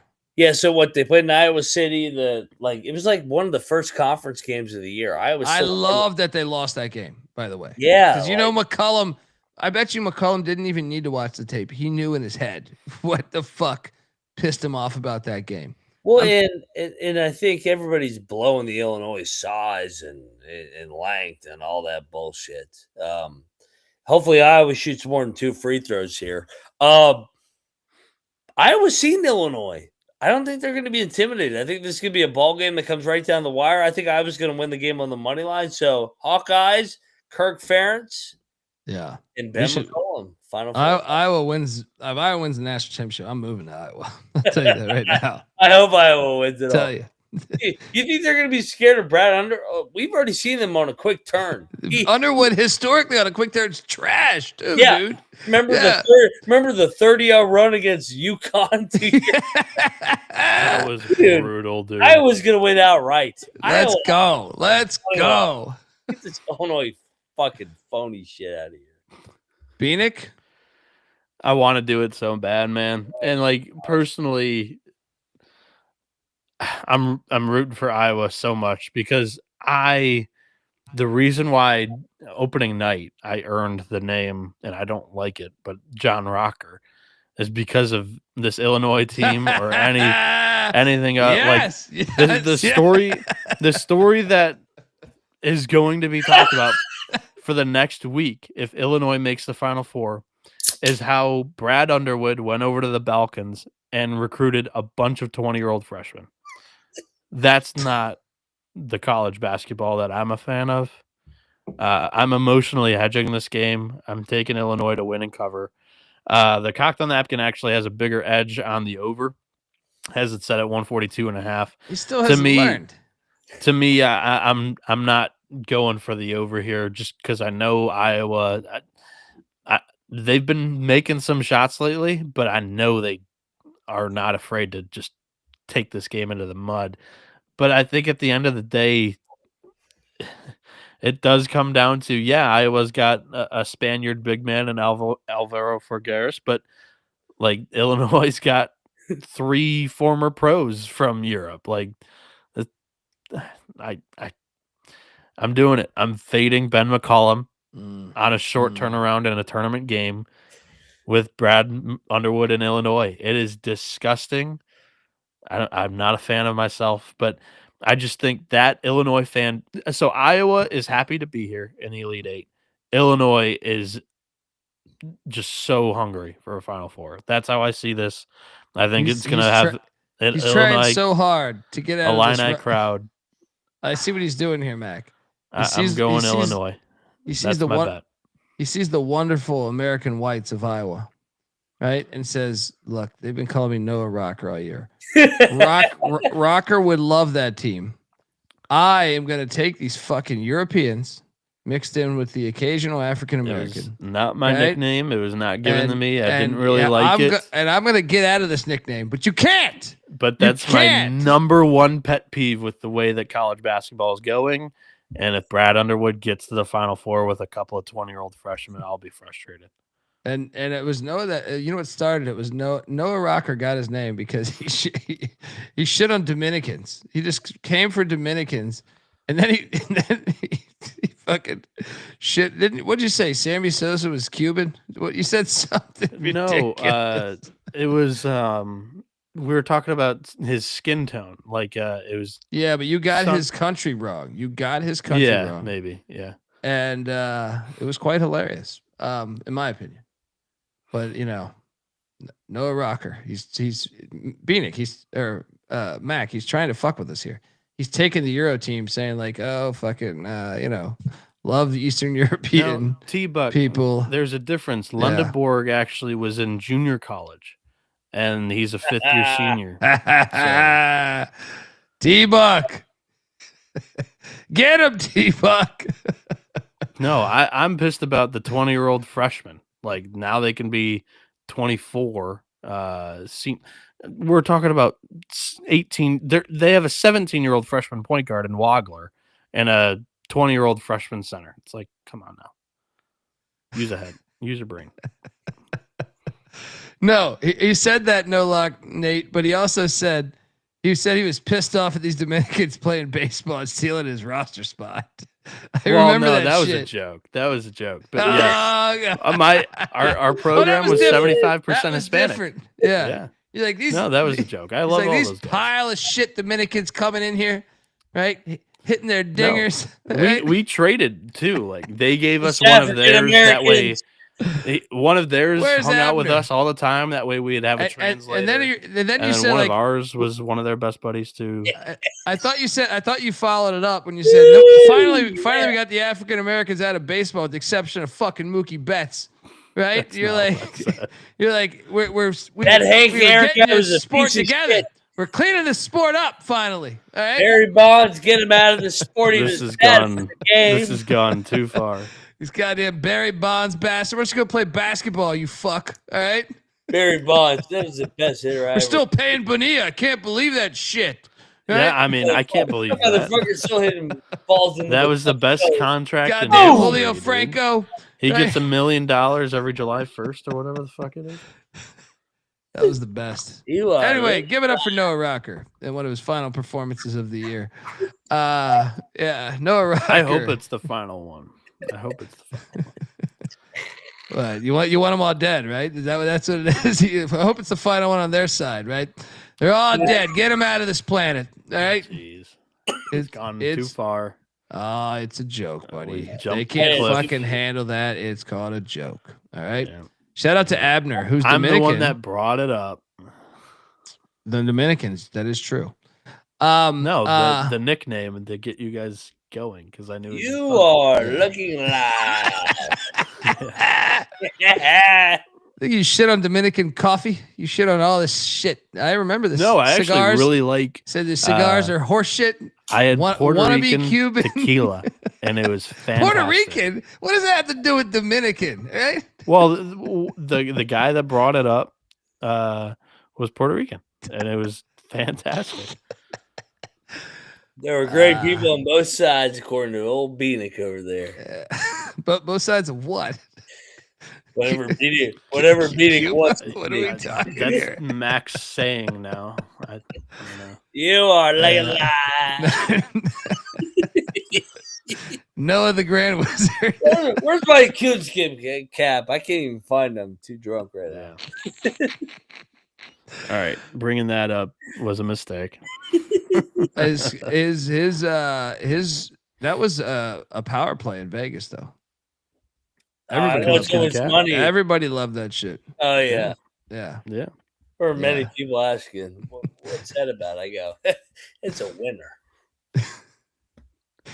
That shit was heat. Man. I didn't know it's gonna be that big of a hit, but it was a hit. It was a hit. People like winning, and what can you say? I like to win. All right, well, let's talk about a game you're gonna lose. Purdue is taking on Arizona. Purdue's gonna get fucked up. Why is it? But wait, I'm quoting Mac and historical Mac. That 5.5 number. You know, I love to take the dogs, Bieniek. He loves to take the dogs. Recheck that number. That shit's up to 6.5. That shit's up to 6. Where's my shades at? You got my shades? Yeah, they're with the fucking. These are $100 shades that I got at Circa. Right? It is 6.5 everywhere, but FanDuel. FanDuel has the 5.5. Man. And I'll take the 5.5 because I will. I will lay it with Arizona. Bear down. I'll keep my newly acquired sunglasses on. Yeah, all over this. We're laying the fuck out of this. They're gonna destroy Purdue. Purdue's defense is terrible. All right, Arizona's gonna destroy them. See what I'm doing here, Matola? We're cashing. All right. What's the little thing they do? What's the little bear down? Bear down. Some corny shit, you fucking losers out in the desert. Colby, this is the exact same stuff, though, that you take to Ryan and Kramer and said, this is what college sports is great. This is what makes it great. Not every school's got their own little thing with their hand. I find the Hypnotoad more hilarious to me.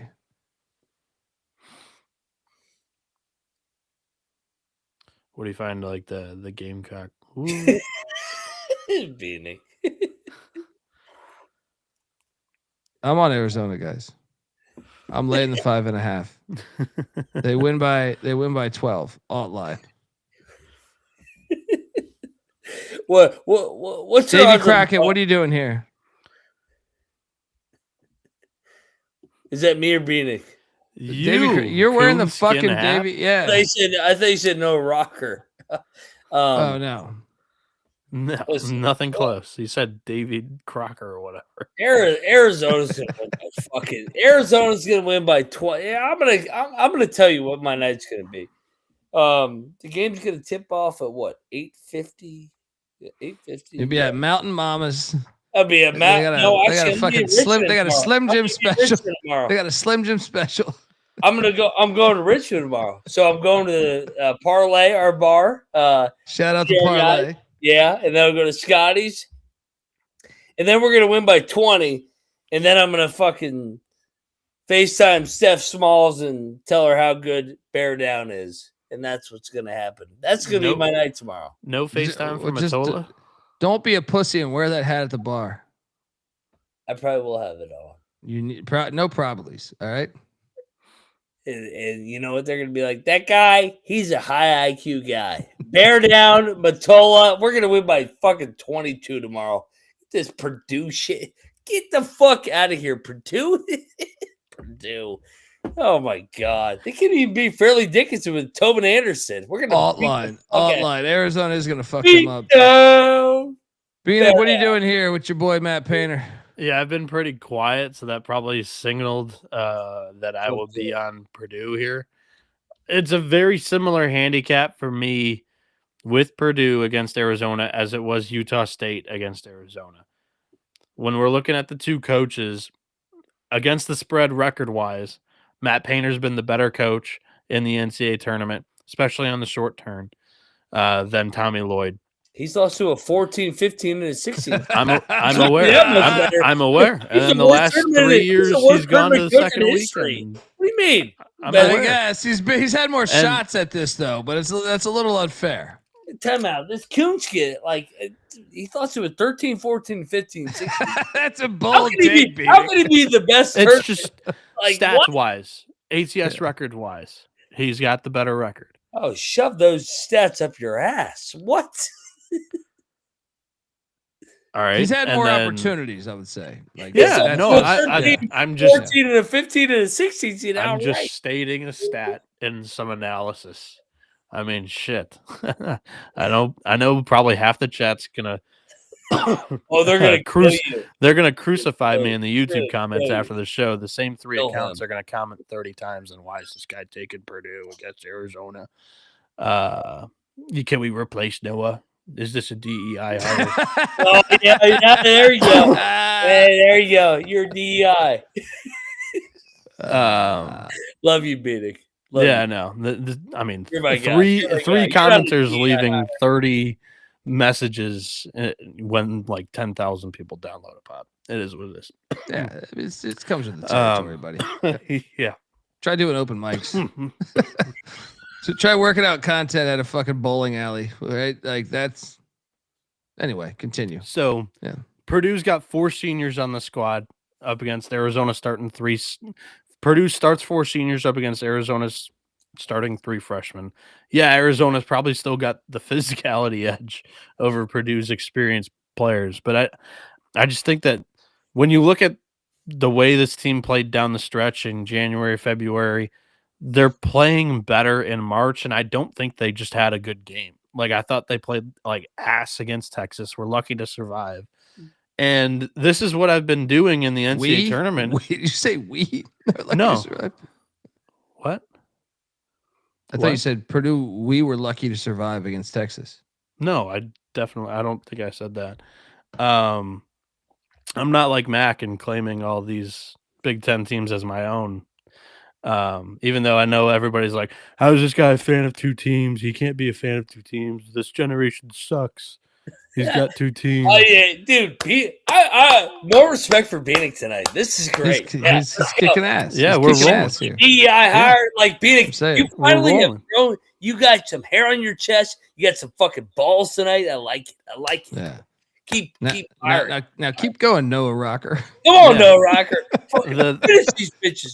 The last point I'm going to make is basically every team that's put up 100 that's crossed the century mark has not covered the very next game.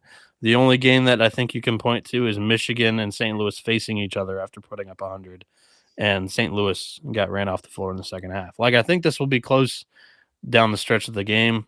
Arizona probably wins, but I'll take Purdue and their experience to make some plays, keep this one close, just like Houston was in the Sweet 16 last year. They'll get bounced in a tight one late. That's my pick. I'm taking them to cover. That's my lock. Now we got a problem. Now we got a problem. I like the pick though. I like the way he delivered it, even though we're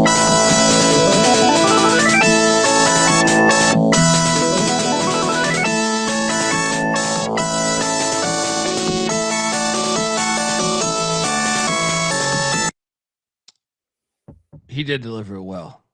It was great. He started it by calling himself Noah Rocker, which I appreciate.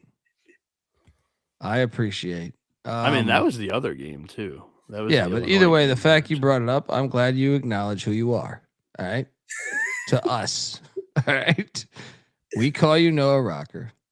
Right. We're gonna put a big poster in the fucking studio of you with like the old 1993 Fleer card.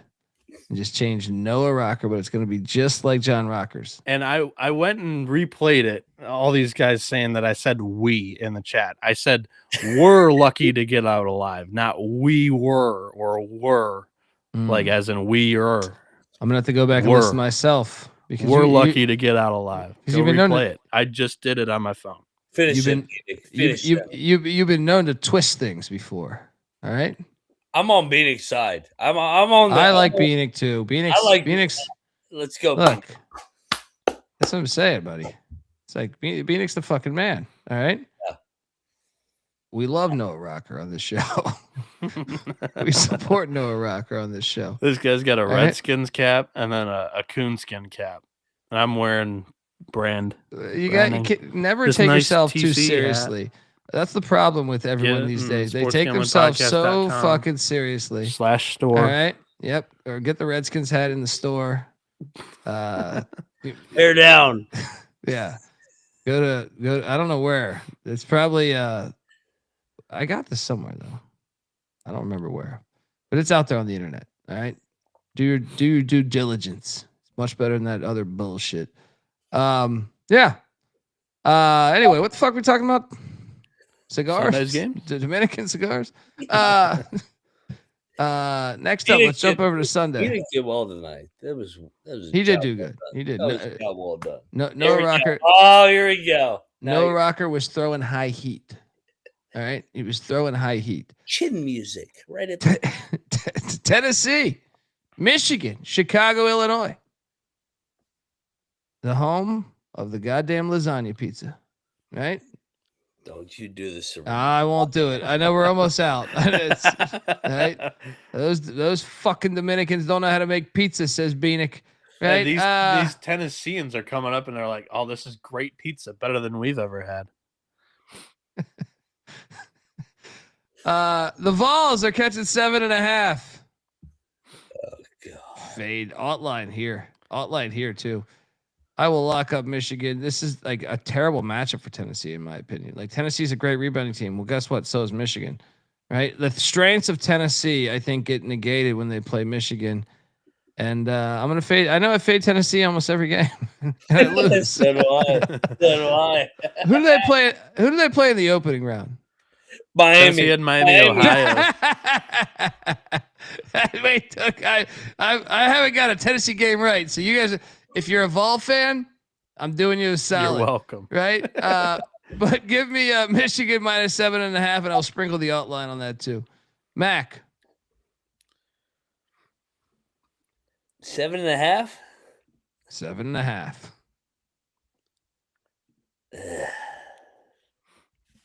Why do I think Michigan's right side? No way. Rocky Top, you'll always be home, sweet home to me. Come on, Rick Barnes. Finish it off. Finish it off and prove these jabronis wrong. Let's go. Let's go. Come on, Rick Barnes. Your hat fits right in, right? Oh, I'm right in there with old Smokey top. Yeah. What's his name? This is Smokey? Smokey's a great. Smokey's a fucking dude. It's right there on the slide. Well, he's wearing sunglasses at night. But Rocky Top. Yeah, he's gonna lose this battle. Bieniek, do I even need to ask you? Mac, do you want to know the cocktail napkin number on this one? A timeout.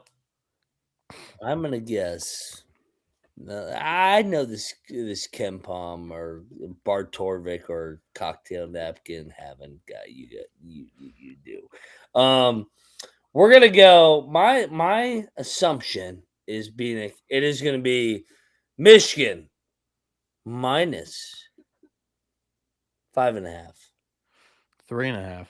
Oh, like live at old Rick Barnes. And I just think that's because the team that I've watched the recent stretch, the last, I don't know, month, they've just kind of been on cruise control.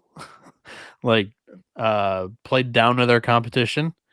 I'm cautiously optimistic because I do think that Tennessee is a team that they should be able to handle. But if they play with their food, man, I'll be so pissed that they bow out before the Final Four because this thing has just really opened up in favor especially of them. especially in Indy, like and Chicago. yeah.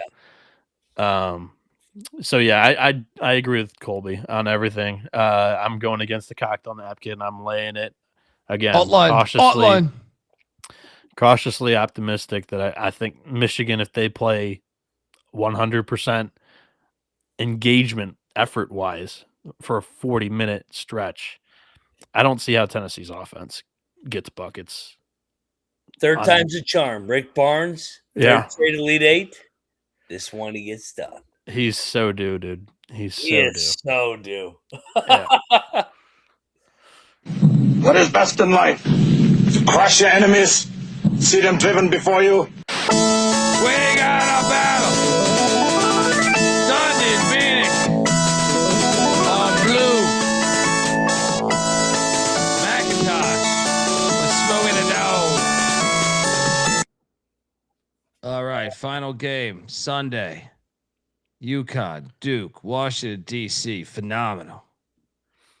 Duke's laying 5.5. Oh, what a game do we got here? Man. Money line is live. Nope. I will lock up Duke. This is another alt line for me. This is another alt line for me. I think Duke is going to destroy UConn. What? Yep. I need the analysis here.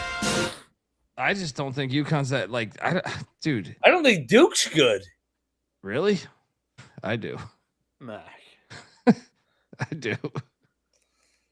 To me, like UConn getting up that 25-5 lead or whatever the fuck it was. That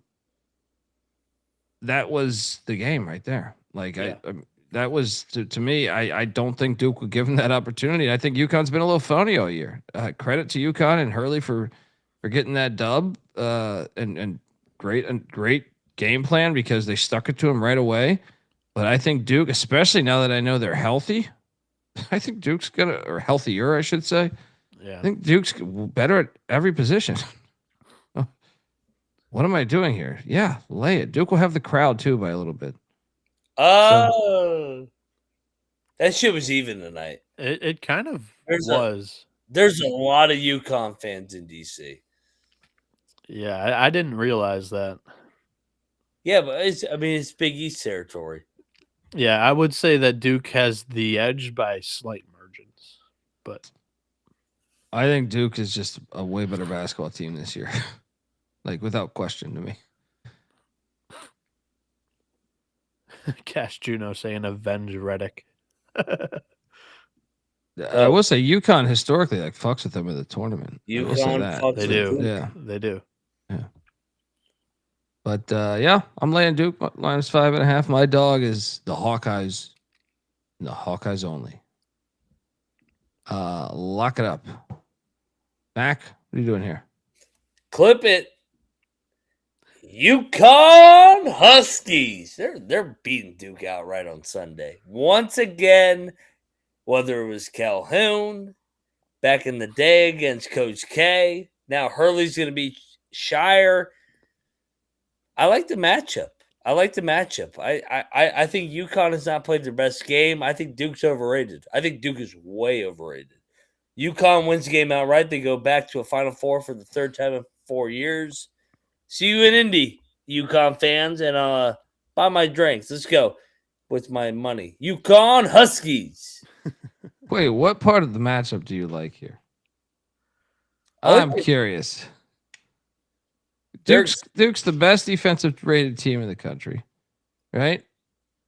They got a spot. They're UConn's got 43. Too. I know they're still. I mean, a top 25. Defense, I like the experience of Caravan. Okay. I like the experience of Caravan, Hurley. They make almost every number. I would say they're just the better 3-point shooting team. UConn is a better 3-point shooting team. Yeah. Every other category, And I know, but I'm just saying, like, I mean, think they it's a terrible dominated. matchup They for UConn. dominated the stats against St. John's tonight too, and they fucking had to hold on for dear life. I think Duke's soft. I think UConn's gonna muck it up. I think UConn's soft. I think Duke's soft. Here we go. Let's go. Come on, UConn. Yeah. Bieniek. Come on, UConn Huskies. So the Napkins got this game at Duke -5, and it's got the total dead on at 134.5, which is a good thing. I think that in the 3 games, my model is right on the number. I really shouldn't have an edge on any of the teams remaining. The biggest edge was actually against Michigan, but I'm on Duke here, man. I think that they were able to get that one game with Foster kind of getting reinserted into the lineup out of the way, and they did it and he was a huge factor in them winning. I think that it can only get better. They're only going to rally around that guy even more, that he's playing through that. And a lot of people are playing through injuries and whatnot. Like, I don't think that Demery's totally healthy for UConn either. For me, it's the defense of Duke. Down low with Gongba, I think he's going to be able to match Reed. And I have more faith in Duke's front court having more depth than UConn's if there's any foul trouble. If Terrace Reed gets into foul trouble, I think UConn's really in trouble. And that's the biggest thing for me to give the edge to Duke. I'm going to lay it and lock it with the Blue Devils, guys. Another thing I like about Hurley, he almost beat Golden last year with that bum team from UConn. Yeah, that's fair. Hurley's obviously an amazing Hurley's coach. A hell of a coach, man. Yeah. Hurley can coach. He really can. He really can. We got a battle. Bieniek and Dundee on the Blue Devils. Mac on the Huskies.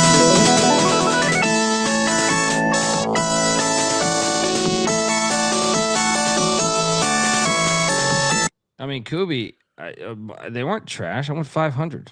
Fuck you talking about? I went 5-3 in the Sweet 16. Today, I mean, my picks weren't good, but they were not bad. Today's games, I went 3-1. 3-1. My picks were trash, but you know what? That soft bitch in also takes you in a money line. So why don't you lick my balls, bitch? Yeah, speaking of, actually, you said UConn hasn't played their best. I don't know if Duke's played their best game. Like, they flirted with disaster against No, they Siena. certainly haven't. They certainly haven't. That's part of my handicap.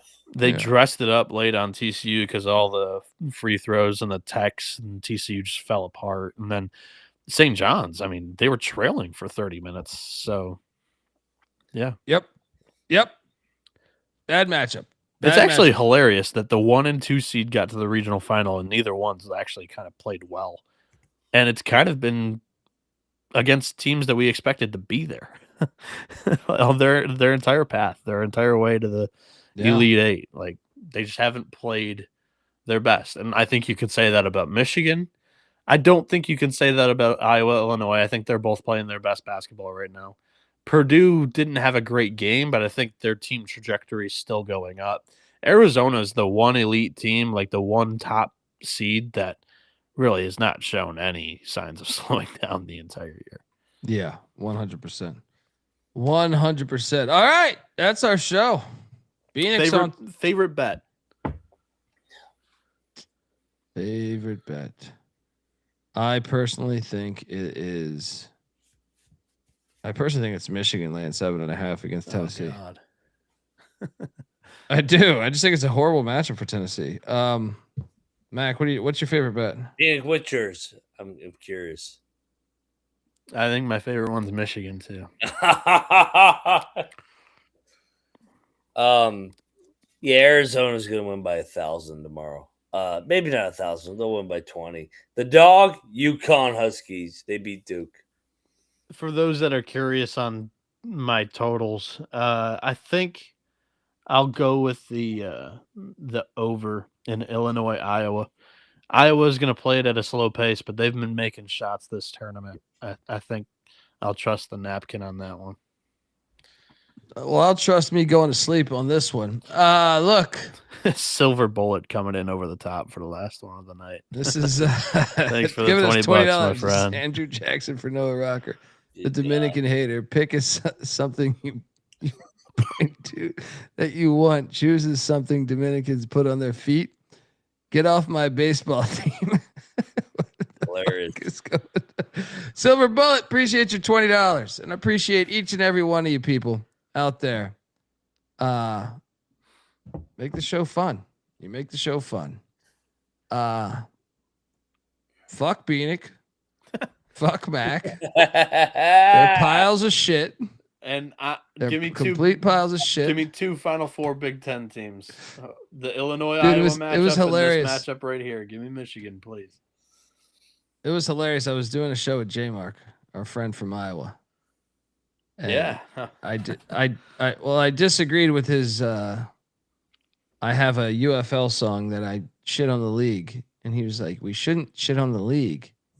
And I go, well, no, they've earned that. It's not like it's like if you get a shitty sandwich, I'm going to tell you it's a shitty sandwich, right? Like, but it was hilarious because this was all via Slack, and then we went to go do the show, and I call him out for being a complete pile of shit, right? I'm like, yeah, him and CJ, because CJ's like, maybe we don't. And I'm like, you guys are piles of shit. This is fucking free speech, right? And then after the show, he's like, it was like, CJ, we call each other piles of shit all the time. But it was very funny to see J Mark's reaction to being called a pile of shit. He was like, he was definitely like on the fence of like, why are you calling me a pile of shit, bro? He's a big Hawkeye fan too now. Welcome to the TCU. I was like, come on, buddy. I don't mean anything by Hawkeye that. fan. Let's go Hawkeyes. I mean, shit. I've been called John Rocker. It's been called much worse than a pile. Fuck of you, shit. Bieniek. Yeah, we never said John Rocker. I said Noah Rocker. There's a difference. Sure. All right. You're his son. All right. Till next time. Each generation keeps improving, they say. Till next time. Bieniek's on Twitter Where did this guy go? We're 2 minutes from ending the show. Please what buy some curtains for your goddamn window. He had to rush and take a piss. Guaranteed. Yeah. When you're taking old Samantha from Mountain Mamas to Plowtown and your whole neighborhood can watch it, trust me, that's not doing them a favor. All right. No one wants to see your fucking bullshit. All right. What do we got to do? I'll send you some fucking curtains. All right. What are the chances he knows how to put curtains up? No idea. I got no. What are the chances? I got no. Bieniek, what is that? What is that flag in the back left there? Let's send him that flag that you have in the back left. This one? That'll cover up 80% of his window. Yeah, he definitely needs a flag. He's got the flag. Yeah, he's got the West Virginia at a college quilt. town. You don't hang up curtains. You don't hang up curtains at a college town. In Morgantown. He's got the West Virginia quilt. Yeah, just fucking put a blanket up on that shit. And by the way, college hockey picks went 6-2 in the first round. I was pretty fire on my shit too. Check out that Frozen 4 episode. Mac, fix your. We want you to put a flag of Mountain Mama's. Where's your bar. West Virginia quilt? Well, once the season ends, I'll get the new setup. But you got the crown coming, dude. You got the crown. We need it up for the crown this week. I gotta go to Richmond here in 3 hours. They're waiting for me. Hey, Mac, one last thing that I'm sure you'll love. I went 6-2 straight up on my NCAA hockey tournament picks for the first round. One of the two teams that fucked me was Providence. I like there it. You go. Yeah. There's Denver Pioneers. Shout them out. Bieniek, I did watch the entire West Virginia Arizona State game tonight. They beat the shit out of us. I watched it too. Oh, you guys we were talking about it pre-episode. Did LSU women lose too? Oh, you're saying baseball? No, I'm talking baseball. Yeah, I was baseball. Like, that I don't know. Yeah, you guys that's what's great about being back in Morgantown. I watch every West Virginia baseball game. I saw a post game quote comment from they beat Milky. The shit out of us. Yeah, Duke beat LSU women tonight. The entire Will Wade saga is hilarious, and I don't know if she's very happy. Good. She needs to learn her place in society. Oh my god! Will Wade and Lane Kiffin are first. Those are off. This is just LSU. I respect the ridiculousness. Dude, I sent you that outfit. The ridiculousness. Today. I couldn't help but. Oh man, yeah, couldn't help. Fucking hilarious. All right, I'm getting the fuck out of here. I've been doing shows all night. You've been at Billy Ray's Tacos. All right. I got to go to Scotty's tomorrow, Colby. Foxhole spot. Foxhole, Scotty's. All right. Hey, if Scotty's or Parlays listen to this, the second he comes in, I want it to be like Rick Vaughn in Major League when he comes from the bullpen. All right. I want the second Mac walks in, someone to play this shit. All right. Till next time, this is the college basketball experience. You better start thinking about yours. And we out of here. Wow, babe, you make my heart sing.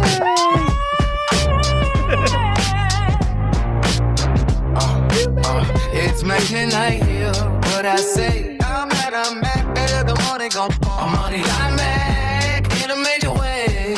Oh, those tacos from Billy Ray. In a mimosa is the way. Ask your girl how my money the cold mountain is. That's what it means. First to give your girl a crazy dream with 3 kids. Remember to gas up.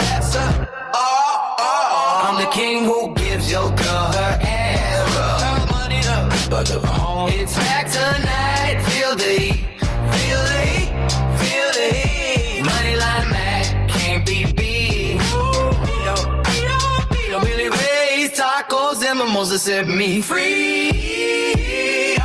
All the fine girls follow me. All money to Mac and cheat. Listen up, Jack fucks. Here's the deal. Money to money cheat. Money line Mac is out for more than got enough fees. I love a good slow jam.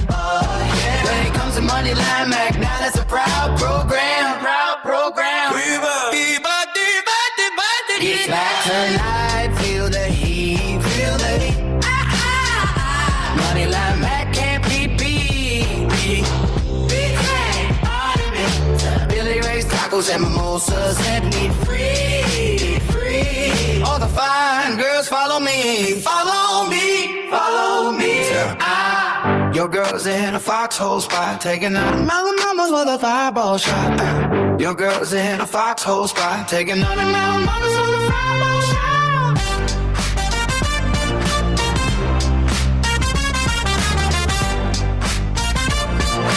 Billy on carry your back on. Go girl. Your girl's in a foxhole spot. Tina.